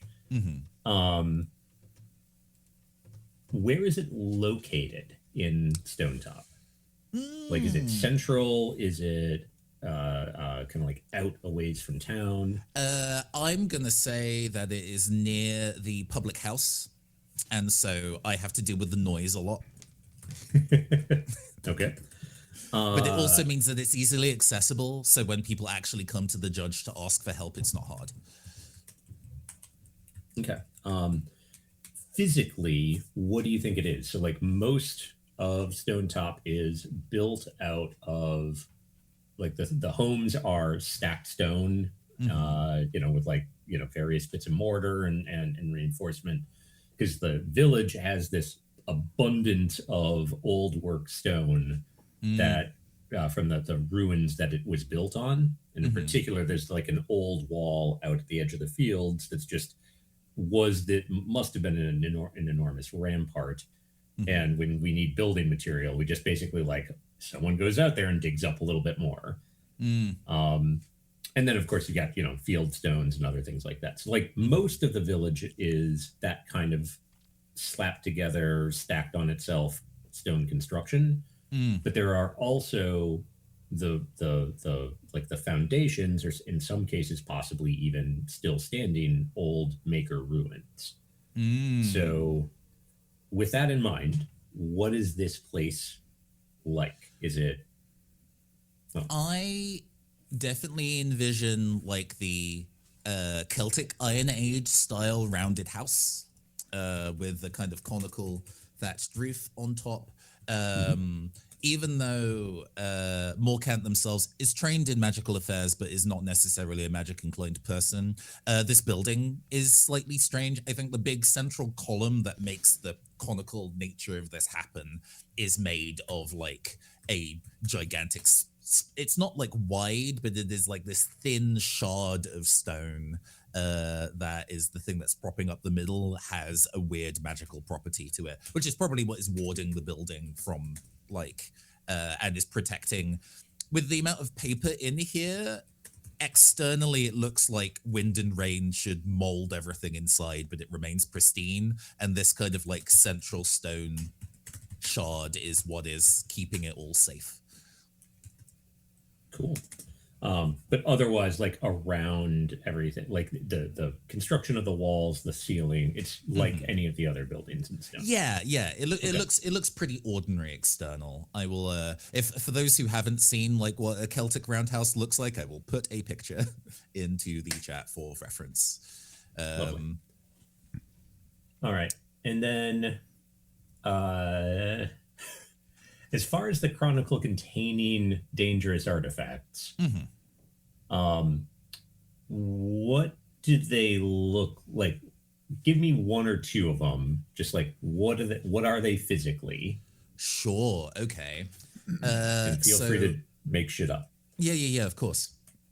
One of them is a set of a pair of dice this would be the kind of like period of this would be an era where dice exist, even if they would be knuckle bones that are haunted and compels people who use them to gamble recklessly with itself, and then just in general across many different things, and that has caused previous loss of life as people figured that they could not fail and do something incredibly dangerous and stupid as a result, and then it haunts somebody else.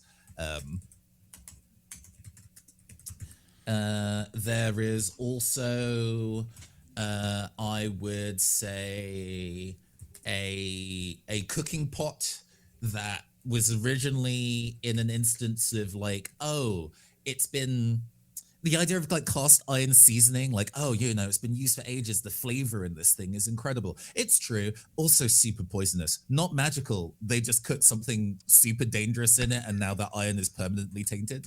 So it tastes great. Last meal I'll ever have.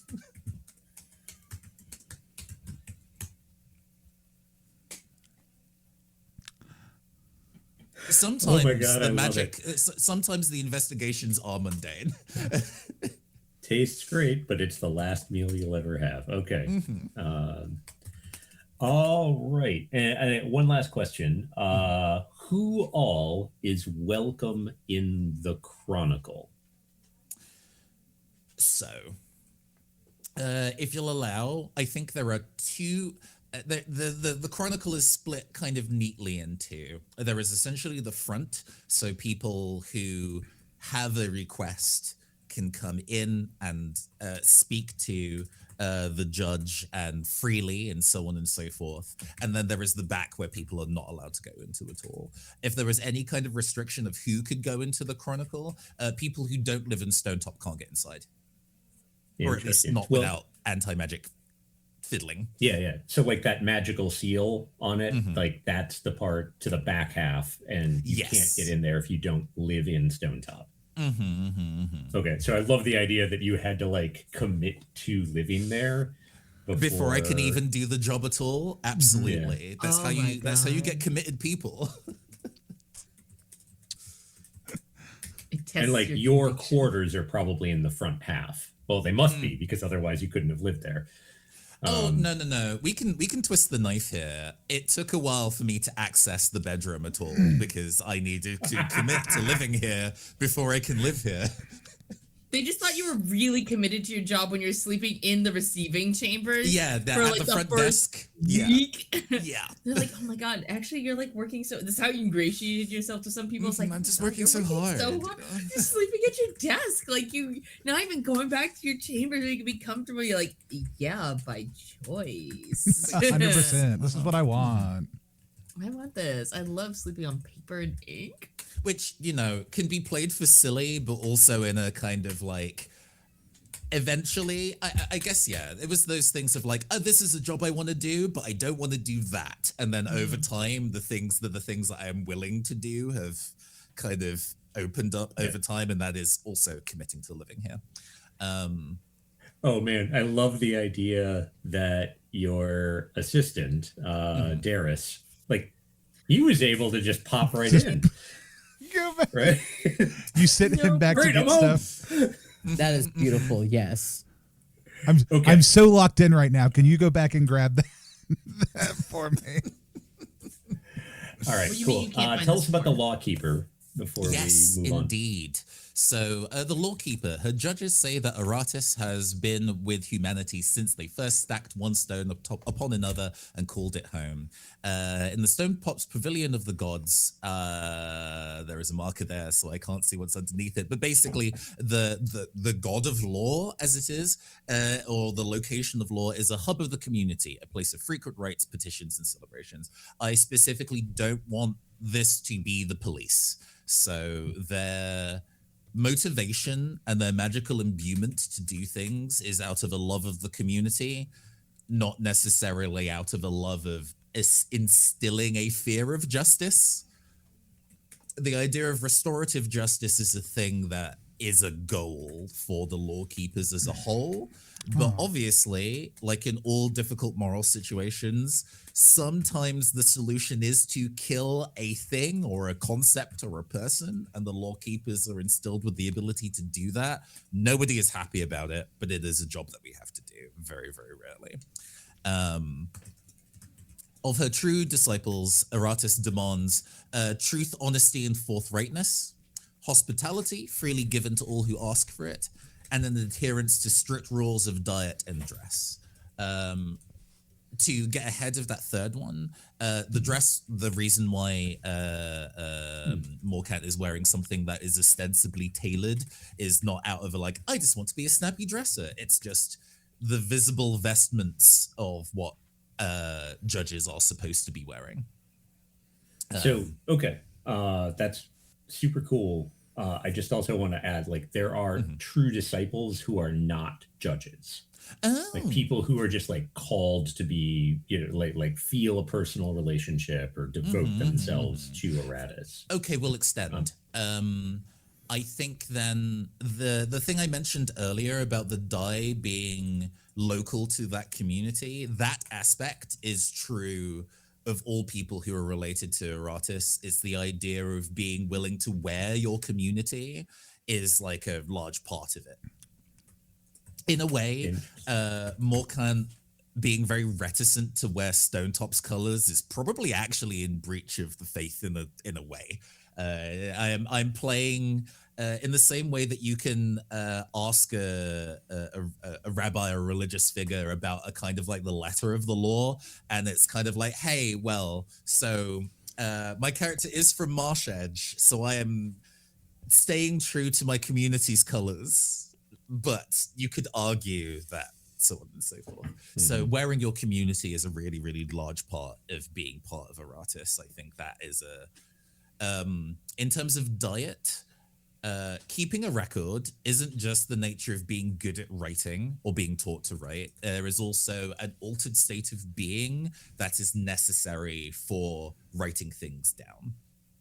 There is a particular herb that the Aratus use that would be the equivalent, fantastical or otherwise, of what we would consider truth serum in pop culture state, to prevent unbiased recording of results of affairs. You have to write it in that particular substance, but also it is essentially a drug or an alcohol, so you are quite loopy as you're doing it.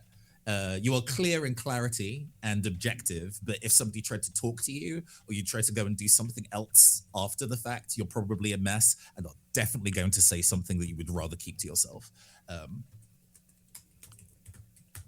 Interesting. So you basically, before you write in the Chronicle, you take this drug. It makes you hyper-focused, very clear, but also no filter. Yeah, it is what if like drinking mead gave you no filter but perfect clarity on being able to write of recording events. There are probably bards or the equivalent of like wandering storytellers who make a show of drinking this, being like, the story I'm about to tell you is perfectly true. How is it true? Glug, glug, glug, glug, glug. Well, let me tell you. Also, your outfit is ugly.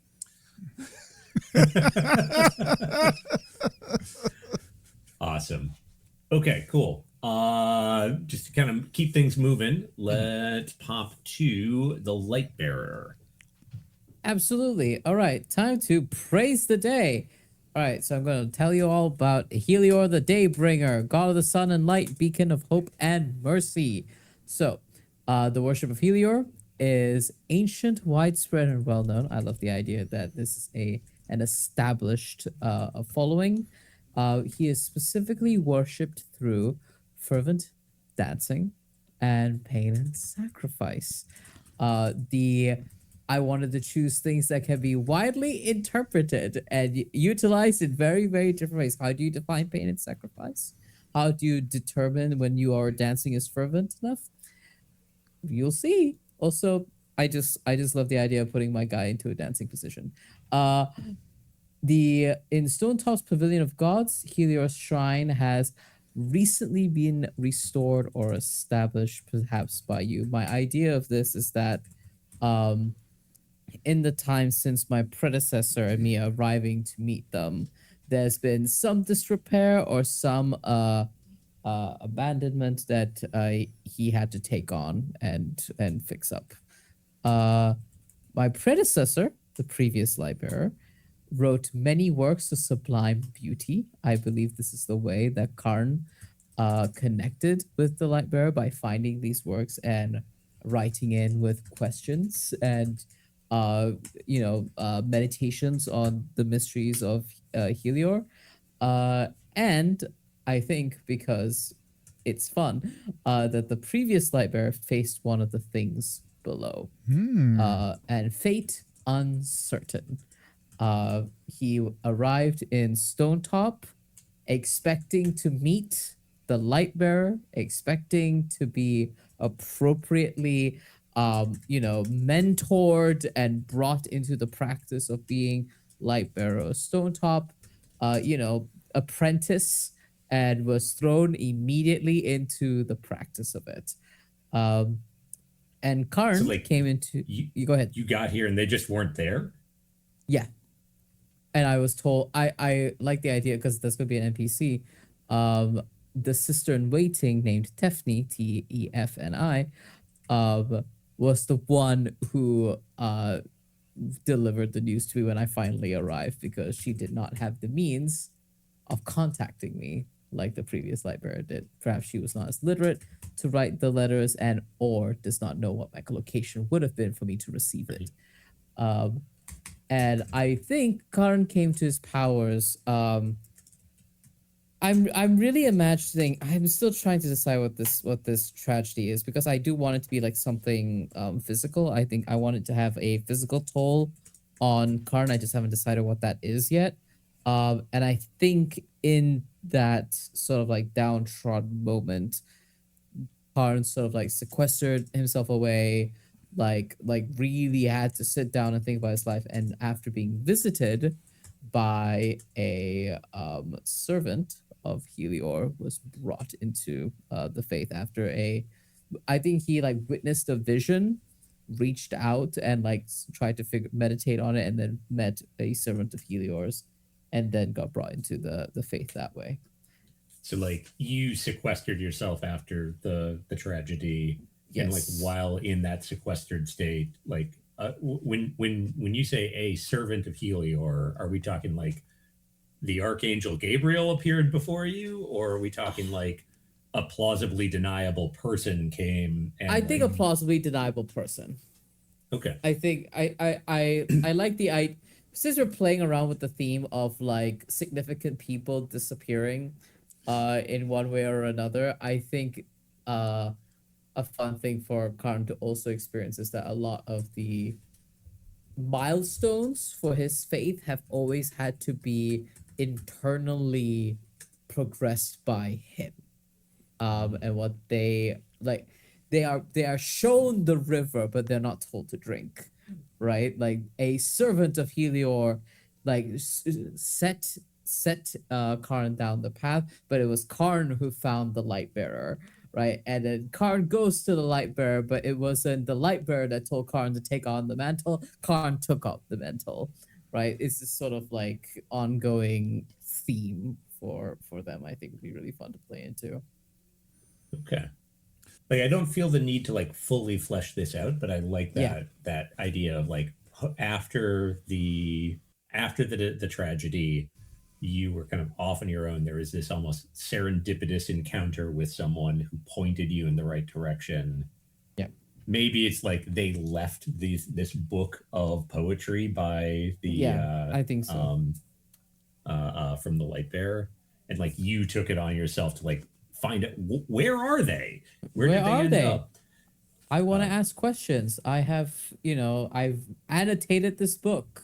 I'm a deep fan of your the work. idea that they were like a legendary figure in your neck of the woods, like in Lagos. And their like conflict with one of the things below is like one of the legends that you grew up hearing. I think it's very much like I imagine the conflict with the thing below is very much like for the Lord of the Rings fans in the studio with us, like Riddles in the Dark, right? Bilbo's interaction with Smeagol.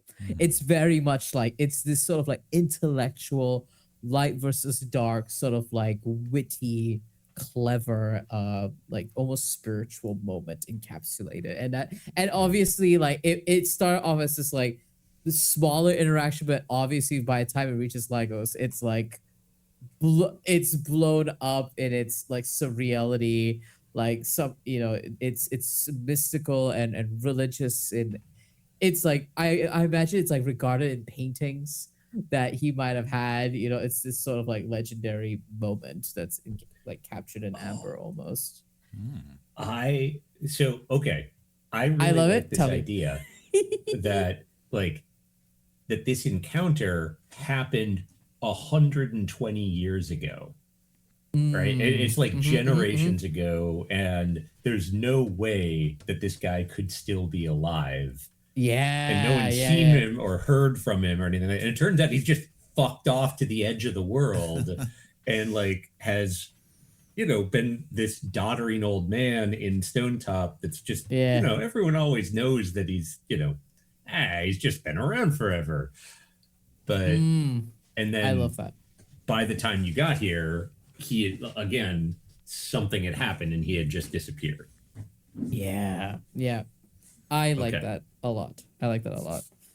So that's all that bit. I think I'm also supposed to. I already talked about how I gain my powers. I love the idea of the previous light bearer being a woman and someone who uses she/her pronouns. I think it'd be really all these visuals feel like incredibly powerful. Inspiring in a similar way that Joan of Arc is inspiring, right? Like that same sort of like gravitas. But I don't get to talk to her, do I? She's fucked off somewhere beyond my reach. You wrote me letters, and did you write me letters? I don't even know. Was it really you? Who knows? Who knows? I don't know that. Did she disappear? Okay, so actually, I want to ask you, like, when you got there, how, like, you found Kefni, who's like the sister in waiting. Did she tell you, or did she tell you that like the light bearer has not been here for like 30 years? Or, like, which is worse? Which is worse, that they were there and left, or that they haven't been there for decades? I think haven't been there for decades is worse. Okay. So like you were corresponding with a ghost. Yeah. Okay. Or I mean, a ghost, angel, or a fake, a fraud, someone Yeah. who is posing as them. Like, we can go many directions, and I will play to find out. We'll see what feels relevant. Sorry Okay. to interrupt. I do actually now have to step away. I apologize. See you later, Nathan. Yeah, I'll keep obviously the mirror open. I know that there's like some NPCs that I have to put together, and I will put that in the Discord chat We'll take it from summarily, there. and people can add and adjust to it. No, appreciate you. Yeah, if you'll just leave it up, and then when I stop the recording, it'll upload, and we'll take care of everything else in chat. But thanks. Yeah, sure. I will see y'all later. Have a good evening. Peace. Cool. Okay, so final question. Yes. One, which invocations do you know? Ooh, which invocation did I take? Let's see. I scrolled too far. I took Bath of Healing Light and Hold Back the Darkness. And legit question, the answer might be no. Okay. Have you had to use them? And like, do you even know that you can use them? I think he knows how to use them. I don't think he's had to use Hold Back the Darkness. Okay. So you have used the Bath of Healing Light. Yeah. I think he's Okay. done Healing Light. I think he's like comfortable with Healing Light. I don't think he's done anything particularly heroic yet, or like protective of darkness yet. It is a looming insecurity, I think, of whether he's going to be up to snuff to be able to do that. Got it. So, speaking to people who are not insecure about dealing with darkness,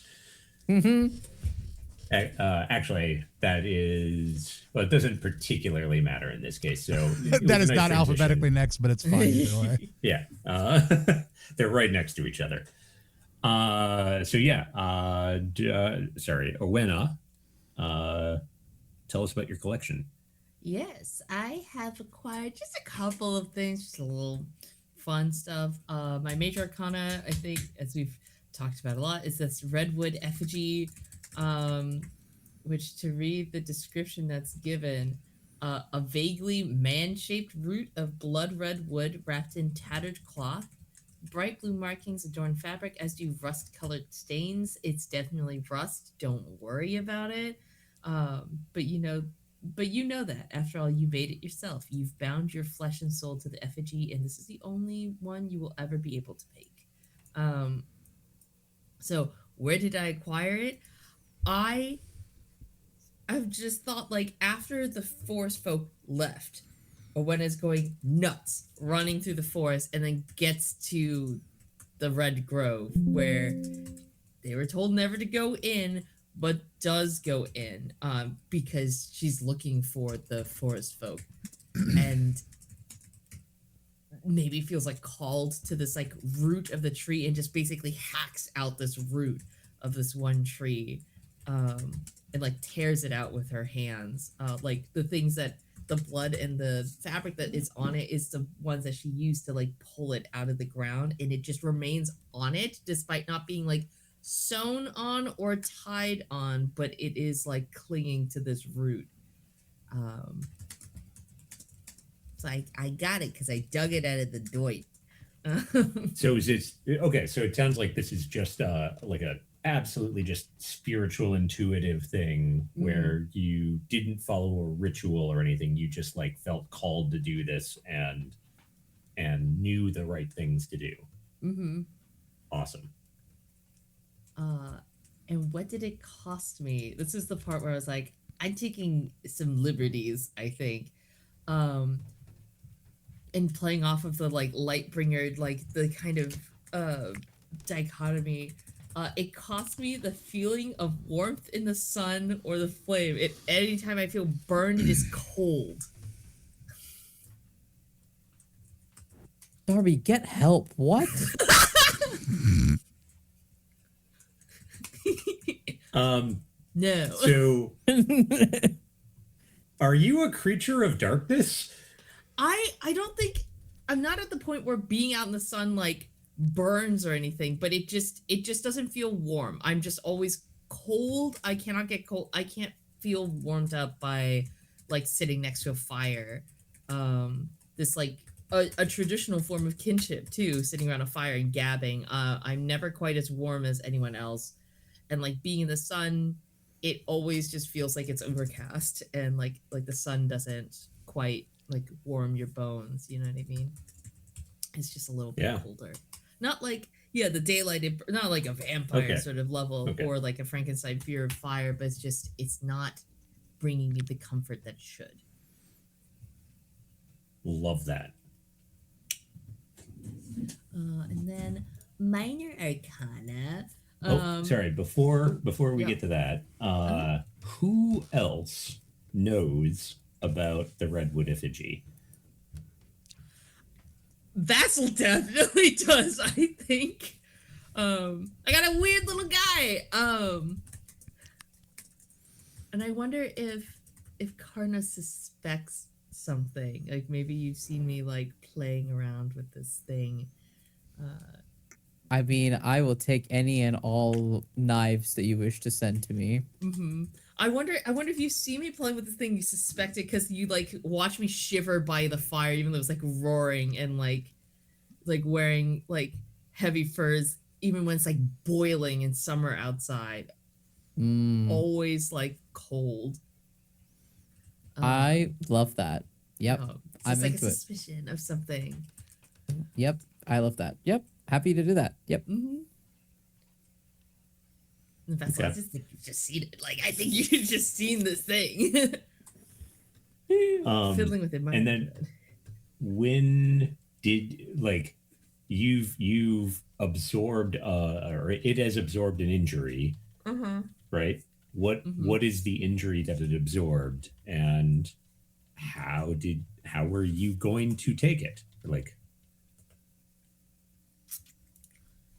it could be pretty extreme, right? This injury. Yep. I wonder if I fell off the cliff that Stonetop is on. I didn't quite know what this thing was or what it did. It was just pure instinct, like ripping this thing from the ground. I've always carried it with me. I felt like a need to carry it with me. And then it'd be kind of fucked up if it was like, I keep thinking I see my sister. So I just like see my siblings. So I call this doll by my sibling's name. I thought I saw my sibling. I thought I heard them calling, but it's like dark outside. It's night. I think I hear them calling to me. It's actually this doll just like whispering to me and telling me, like, I think whispering to me, telling me to go forward, go forward, go forward. And I just fall off the cliff. I like it's like a height that a person should not survive, and I walk away unscathed. Maybe Vassal finds me like lying in the dirt, like coming out of the woods, like really dirty, more dirty than normal, and just being like, I fell off this cliff. Like the root that was just kind of normal shaped is now like twisted and broken in ways where it's like, this kind of looks like somebody got dropped off a building, dropped off a cliff. I bet Vassal, like, I can imagine you like looking up the Looking cliff upwards, and, like, yeah. limbs of trees that just like snapped under the weight. And you're like, that should have killed and broken anyone. every bone in the body. Okay. Now, who's broke branch now? Yeah, who's breaking the branches? What is the effigy / your sister's name? There was a name that I saw that was very similar to Owena that I was gonna go for. Maybe not sister, maybe brother, Owain. Owain and Owena. Okay. Maybe we're twins. That's kind of worse. I'll say it. I said it once. I'll say it again. Please get help. No one asked you to. You didn't have to go so hard. You didn't have to hurt us this way. I think it'd be funny. So is your twin brother Owain? Mm-hmm. Yeah. Okay.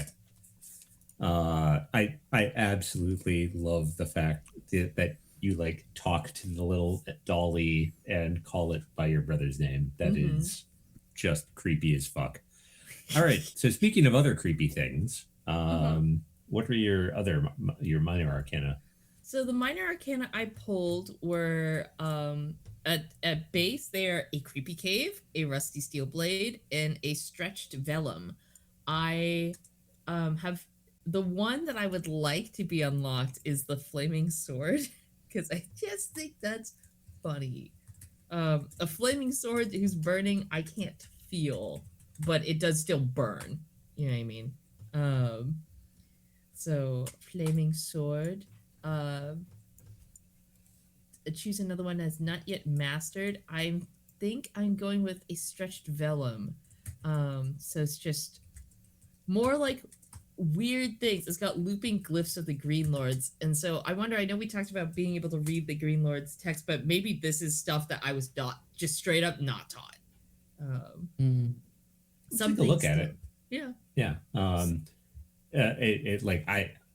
That's probably fine, right? Because you probably just found it in with your mentor's stuff and just brought it back with you, but haven't, for whatever reason, haven't been able to fully unlock it. I've been really obsessed with my Owain doll. You know, it's super into that. Not enough time to study old leather on stick.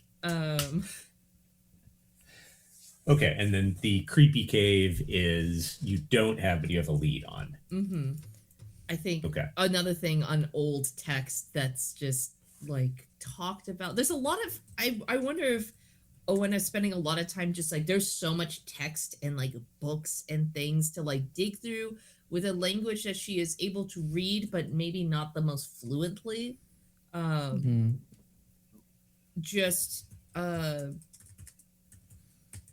Just pawing through all of these materials, and the things that she's reaching for most often are these medicinal things. She's being come to a lot by people asking for like, I have a cut that's not healing properly, like somebody snapped their finger, this needs to be set, I have a headache and it won't go away, my bunions hurt, things like that. So she's constantly reaching for these scrolls that are like medicinal, but she's having to take a lot more time to pour over these other texts. So the one about the creepy cave seems weird and cool, but not something that she's like, this has to come later.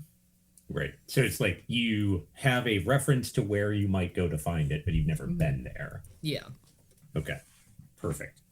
Tell us about the flaming sword, because one, where did you find it?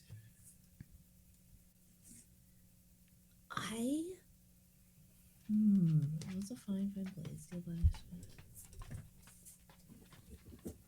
I wonder if this was also just like the pile of stuff that the forest folk just left behind. Just like digging, like maybe if not things that they like left behind, it's like places that like I think that they were at. I'm finding like old runes or things in the woods and just like digging around. Like maybe they buried something here. I'm following like dowsing rods that I made myself that maybe don't actually work, and like trying to find like throwing stones and bones to try to discern some divine some sort of direction that they went in, and in all of this digging and scrambling and scrabbling found this steel blade that I convinced myself might have something to do with the forest folk. Probably not. It's probably really, really old. So you found it somewhere in the Great Wood, in like an old ruin or a crumbling ruin or something like that. But you think it maybe was part of the forest folk, or but okay. I will say, if it was something that the forest folk had like kept and held, they had clearly hidden it away, not they weren't keeping it for like as a sacred artifact. I wonder, would it be weird if it was buried under the roots of a tree in the red grove? So like as I pulled out this like root, the effigy, the sword is like buried underneath, like hidden away. It feels a little you know how like sometimes you just like everything lines up and that just feels not quite right. Like I think it, like I like the idea that it's just like in your searching that you found this perfect particular ruin. Mm-hmm. Okay. But you found it when looking for the forest folk in some ruin in the Great Wood. Mm-hmm. Okay. And then can you look at the front of that? Because you have to have you have unlocked it. Mm-hmm. And I want to know what was involved in those pieces. I'm so curious about what this what the communion with the spirit of fire entails. It says instinct to seek glory. Is that mean it has to tie to my instinct, or the instinct of this fire spirit is to seek glory? The latter. The instinct of the fire spirit is to seek glory. Fascinating. But even before that, isn't there a requirement that you like restore the blade? Oh, I have to do all of them? Yeah. What you have done all of them. Oh, I've done all of them. Okay, got it. I thought it was pick one, and that one thing has like caused it. No. Okay, For this minor understood. arcana, you've done all of these, and I want to know how. Clocked. Got it. Restore the blade, which requires access to a smithy, a few weeks of work, and no small amount of skill. I wonder if is there a smithy in Stonetop? Mm-hmm. Peddled free medical care for 3 months. So basically, you got the smith. You convinced the smith Mm-hmm. to do so. Yeah. Okay, so convinced the smith to restore it. What uncomfortable thing did you have to either reveal or promise the smith in order to get them to do this?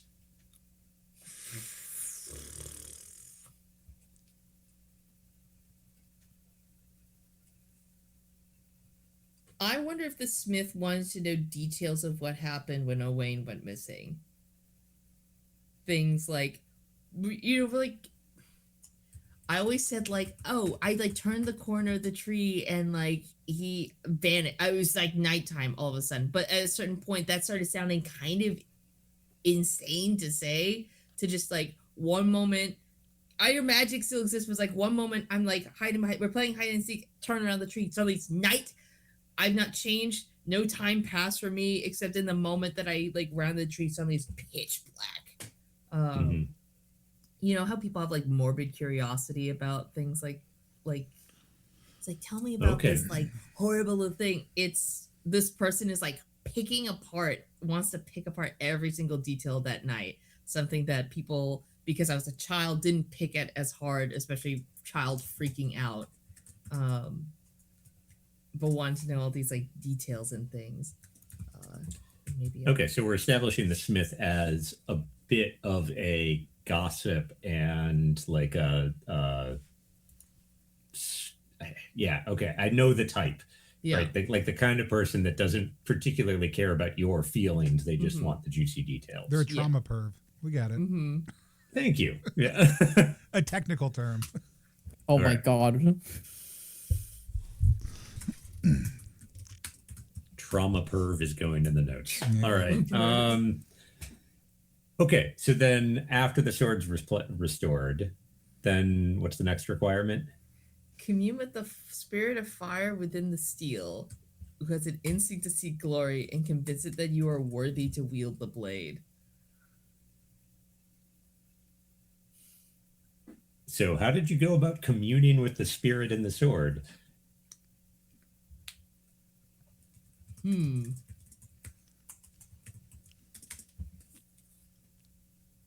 It's time to go out in the woods again.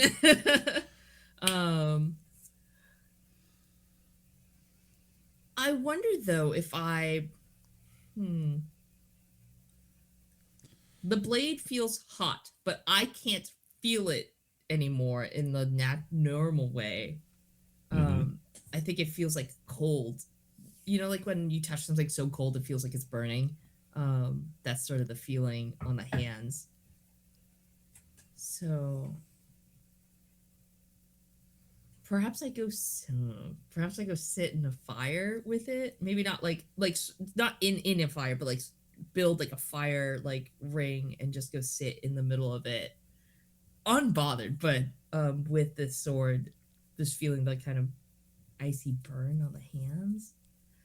Instinct. Gotcha. So basically, like you set up a situation where like it would be getting very hot and like absorbing the flame, and you were sitting there like just holding on to it, not.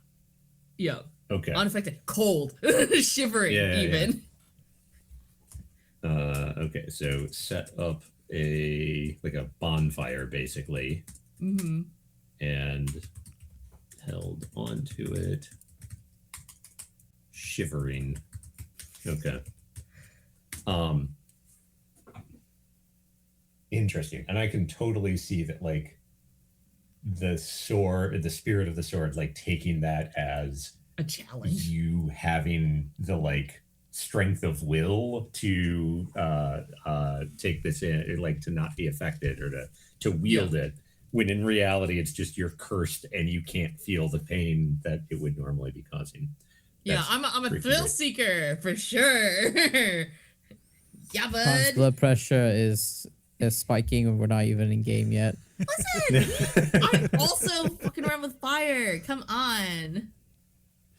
That is not the point. And then is there any other requirement on the sword? It says acquire scabbard that can withstand the fire and heat of a forge.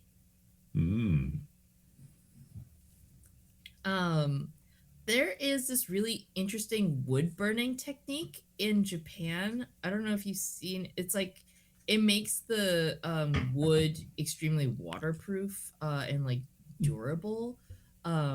It basically like roasts the inside of these like planks, and it makes it, I'm trying to remember what the technique is, but I wonder if in that same, and maybe not in the same thing, but like it's like treating of like some of this wood, this like red wood that I'm like maybe not venturing into the red grove as much, but I'm like skirting the edges of it and finding like these like pieces of wood to like form this scabbard that somehow just seems to resist the heat from this blade. Okay. Something old like from the scraps forest. of redwood that have been treated with special technique to like scorch. Okay. Scorching technique. Did you then like carve the whatchamacallit? Oh. You do know someone who's very good at carving wood. It's true. Yeah. I was actually going to pitch something along those lines. So yeah, I think I absolutely help you. Like I don't know that I know what, like I'm not interested in these things. The forest folks were like they were not into these things, but I'm absolutely happy to help you like forge a weird sword if you're into these things. And so, or forge a weird scarab if you're into these things. Yeah, I think there's like carving it, and then like there's this process of like waterlogging it and binding it with like this like getting the redwood flexible so you can tie the different pieces together. So it's like this very almost hand bound, like very rough hewn scabbard that takes place. Yeah. Awesome. Who all knows that you have a sword that can burst into flames? I think everyone does. I wonder if it just bursts into flame randomly, or maybe the spirit, when the spirit is feeling, because I assume the spirit is still in there. I wonder, oh yeah, you call on the fire spirit within to erupt into flames. I wonder if the spirit doesn't communicate in a normal sense, but just will sometimes like puff of smoke or even like flames, like kind of kindling on the inside of this scabbard when it feels a particular pull. Oh, can I pitch something? Yeah. Like, well, I think what we're establishing is that it's possible that the sword will do this when you do not call on it. Yeah. Right. And I particularly like the idea that it's like tied to your emotional state. So like if you get angry or upset or something like that, there have been times when you've like found that you've drawn the sword without meaning to. Yep. Just pulled it out of the bag. Yeah. People think, which is, I think, tying to the crown, the circlet of the previous judge being cracked and melted, would be a lot of people pointing fingers at. There's somebody who has a hot temper with a fire sword that sometimes, when she is pissed, will just pull out and looks kind of like. But in the moment that happens, there's like nothing happening behind the eyes, and like then she'll blink, and it's like she's back, and she sheathes it really quickly, a little on edge. Okay, so I'm just like, I'm not going to force you to, or rather, I am going to just sit, like, unless you are uncool with this, like you finding that you have drawn the sword and it's on fire when you are in an emotional state feels like something that is well within the realms of something that I can say happens on a 6-. Yeah. Okay. Go absolutely ham. Hey, just feel free. I'm just gonna hand you knives, and you can just stab my character as much as you want. Awesome. Okay. All right. And it ignites without her thinking about it. Okay, so, and that has led to some folks saying she's responsible for the judge missing. Okay. Cool. All right.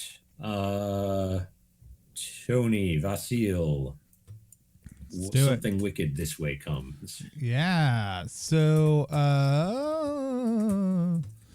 you know firsthand that trouble is out there, and like it or not, one of these days Stonekeep is going to have to face it.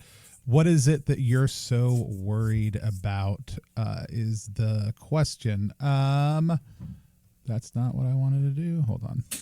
Streamy stuff. A dark, unwholesome presence lurking in the great wood is what I selected. Then I've answered the questions. What exactly do I think it is? I think it's a large serpent dripping poison as it moves through the woods, is what I think it is. What does it leave behind? A withered trail of plants and darkened soil. What did you see, and how close did you have to get to see it? I saw what I believe is the tail of this thing. I tried to get closer, but it was moving too quickly through the woods. The closest that I got was about 20 feet away. So close enough that I could have tried to strike at it, but since I didn't know what it was, I did not, and it made its way off into the woods before I could catch up to it. When you say a large serpent dripping poison, give me like a scale here. Yeah, what I saw, like the tail end of it. I mean, it depends on how much you know about snakes and how much I know about snakes. But I think we are talking about the part that I saw was at least a foot thick. It had kind of blackish, greenish, waving stripes going towards the end of it. It was certainly like serpentine in its nature. It looked scaly, but I couldn't make out even what seemed like the middle of this thing. I saw about 5 feet of it, and it was about a foot thick. So it a very large creature. Yeah. Okay, so so you saw 5 feet of it that was like the back end, of it, slithering away or slipping away into. Okay. And I think it's absolutely fair to say that you know, like, you have seen snakes, you've experienced them. So like, if it made you think of a snake, I think it's fair to say that it is snake-like. Okay. So if it's a foot thick at the back end, that's a big boy. Yeah. Like, that's probably a couple 100 feet, or like 100 feet long at least. Okay. All right. Like it. Is there any more to it than that? No, I don't think so. I could not find any poison. Like, it is just this withering and darkening of things that I think to Vassal indicates like a corrupting poisonous influence, but like that is his take is poison. I as a player, and even he doesn't know for sure that it was poison. Like he didn't see anything glistening or anything else. It also wasn't like I saw its maw or face. I just noticed this corrupting influence. I also don't think it was like one long line. It seemed like it was like the reason that Vassal thinks it was dripping is because when I was looking at it, it would be like it would, for 20 or 30 feet have ruined any plant life and soil it touched. Then there would be a break, and then it would happen again. So it seemed to be intermittent, fairly consistent in the length, but like not perfectly so. So it's not like wherever this thing goes, it poisons the land, but rather like certain times it is doing so. Yeah. Okay. And so it sounds like you have found the signs of this thing multiple times. Yes. Yeah. I've seen the signs of it numerous times. I've only seen the creature one time. How close to Stonetop? Have you seen the signs, and how close to Stonetop were you when you saw it?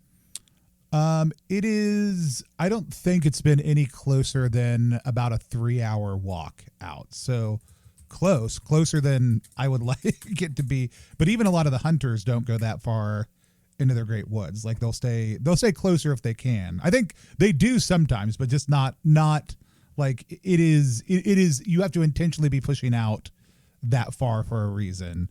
I would say that like you have probably been like maybe as far as 2 days travel away from Stonetop, but you are an exceptional, and some would say foolhardy hunter. Yeah. Most of the time, if you walk 3 hours out, then you have to walk 3 hours back. Exactly. And so it is about the edge of a half day's trip, like out away, making it something that I think other people have seen it, but just like, it's like, oh, I saw something that looked like burnt grass. Like and they haven't seen it consistently enough. When you get further out, it is more consistent, as well. And I think it's fairly far ranging. Like there's not like one area in which it has been like, oh, it's all over this spot, but nowhere else. Have you told anyone else about it? I mentioned it to the other hunters, like asking if anyone had seen, like if they'd seen any snakes. Yeah. I don't think I was like, I saw a hundreds foot long snake. I think there is a good chance, Darby, remind me your character's name again. Owena, that I have probably told Owena about it because they go out in the woods all the time, and just to warn them about being careful when they're out there. And then I've probably told Belden and Pole, who are two NPCs that answer the question, to whom do you return home to, also too about it.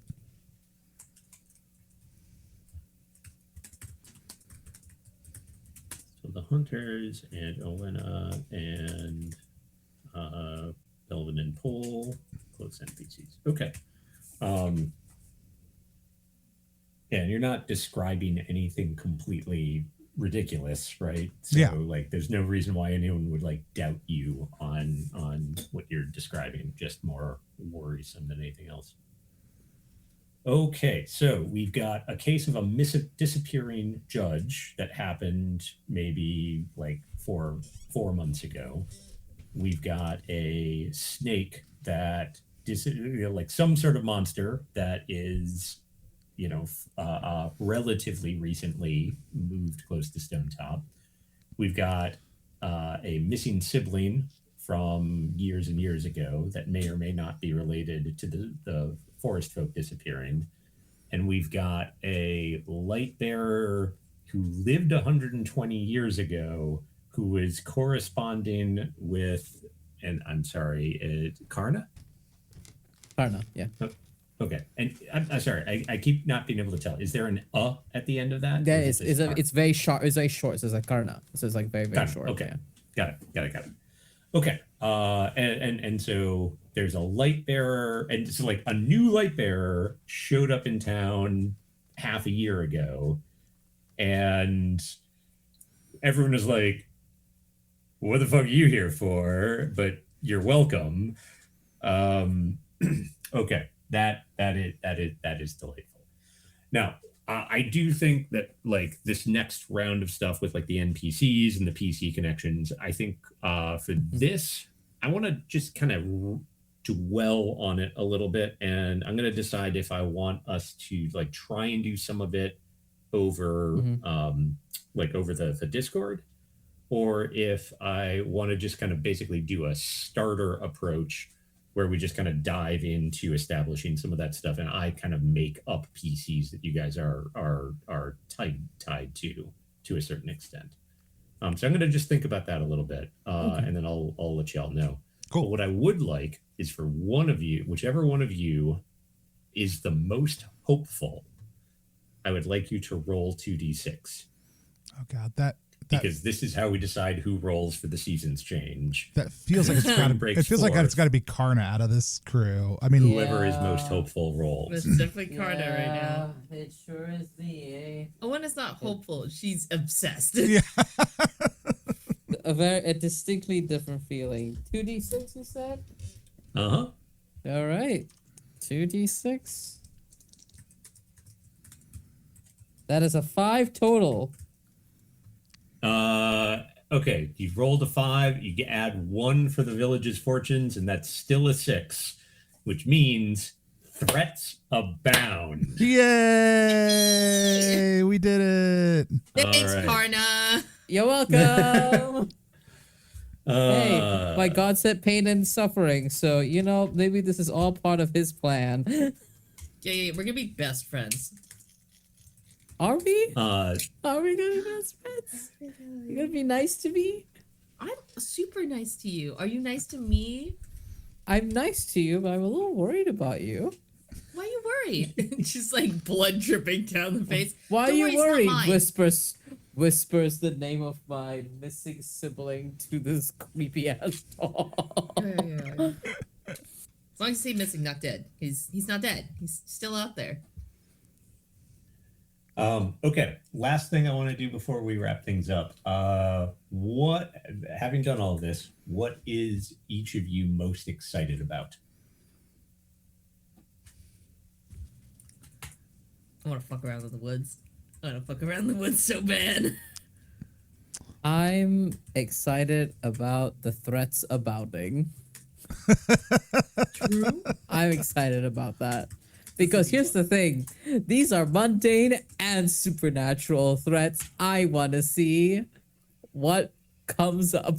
Yeah, And I'm very excited about it. Bears and then giant motherfucking snake. Yeah. That spits death and poison everywhere. Yeah, I do think, generally speaking, fucking around in the woods is a big part of what I'm excited to do. Yeah, I think I'm also excited to see how things inside and outside the village impact each other. Because we've got a couple corridors there. So yeah. We have interesting dichotomies because we have two people who are like very woodsy based. We have two people who are very townsy based, in kind of like opposed ways. Like, and Together they'll be a chosen family. people who are from Stonetop and people who are not from Stonetop. It's interesting that the people who are like have lived here the longest are the ones who spend the least amount of time in town, and the people who are not from here spend the That's most the amount secret of time to longevity, baby. Don't spend too much time in town.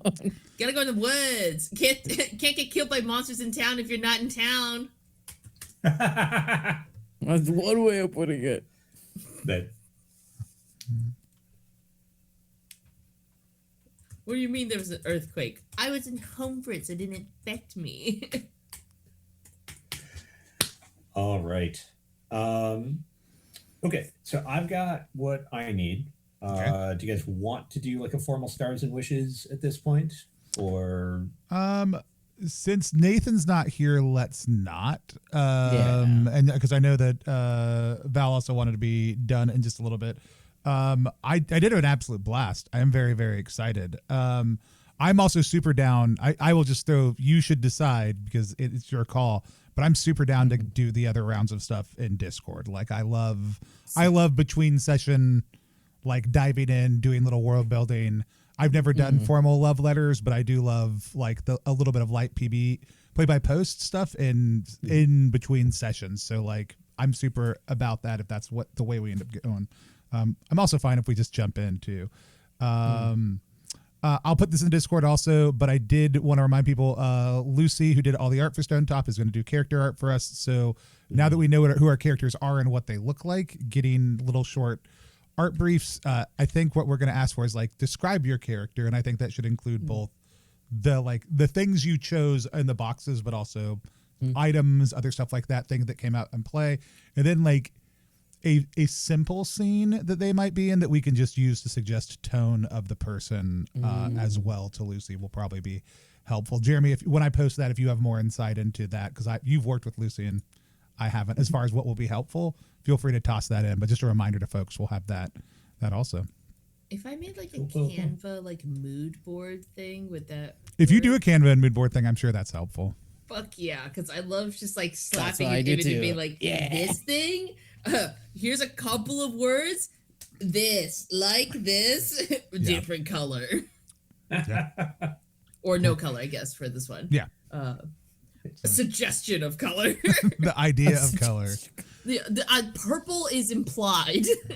And this will probably get trimmed up and go up sometime this week. But if you're out there watching, we're going to be playing the weekends of May 9th and 10th, and then the 16th and 17th, back-to-back Saturday and Sunday mornings in the U.S., and we will have more information about that posted, along with some other things as we're going. If you want to check out Stonetop, you can go to ttrpg.link/Stonetop. It'll take you to the +1 website that has the books and the maps that are in pre-order.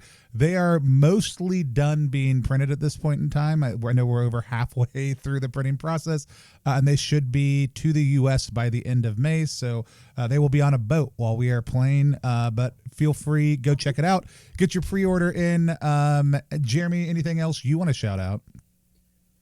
I mean, just thanks for putting this together, Tony. Yeah. Like Darby, Val, it's great to meet you guys. Nathan, when you hear this, it was great to meet you. I'm super looking forward to doing this. Awesome. Darby, if folks want to find you, where's the place to do that? You can find me primarily on Blue Sky and Instagram as Chaotic Darby. You can find me doing stuff and things. Follow me along. I'm popping around a lot of different channels, so that's probably the best way to keep track of me. Awesome. And Val. Hi everyone, I'm Valiant Dorian. I use him as pronouns. You can find me all across the internet. Valiant Dorian or also Spirit Bear. Please enjoy that lovely treasure I just set you on. You heard me in the introductions talking about my crowdfunding campaign. Help us hit our goal and maybe help us hit our stretch goals too, because that means we will fund for season 2 and have additional cool art and other secret things revealed. And yeah, passing it back to you, Tony. Awesome. You can support everything that we do at +1exp.com. Check out RPG Zine Club, where we put out 2 new RPGs every single month, 1 story game, 1 adventure game, all by new and emerging designers. It's a great way to help new games and get into publication and play without having to do crowdfunding. But we're also crowdfunding F Infinity right now, which is a high-octane Orbital Blues standalone supplement. And that's over on BackerKit at ttrpg.link/speedofsad. You can check all those things out, and we'll probably try to link as many of those things in the show notes as possible, so you can just scroll down and click it. We've never figured out a good way to end streams here at +1exp, and at this point we're not interested in trying, so we're all just going to wave at the camera until I take us off air. Bye everybody, see you soon.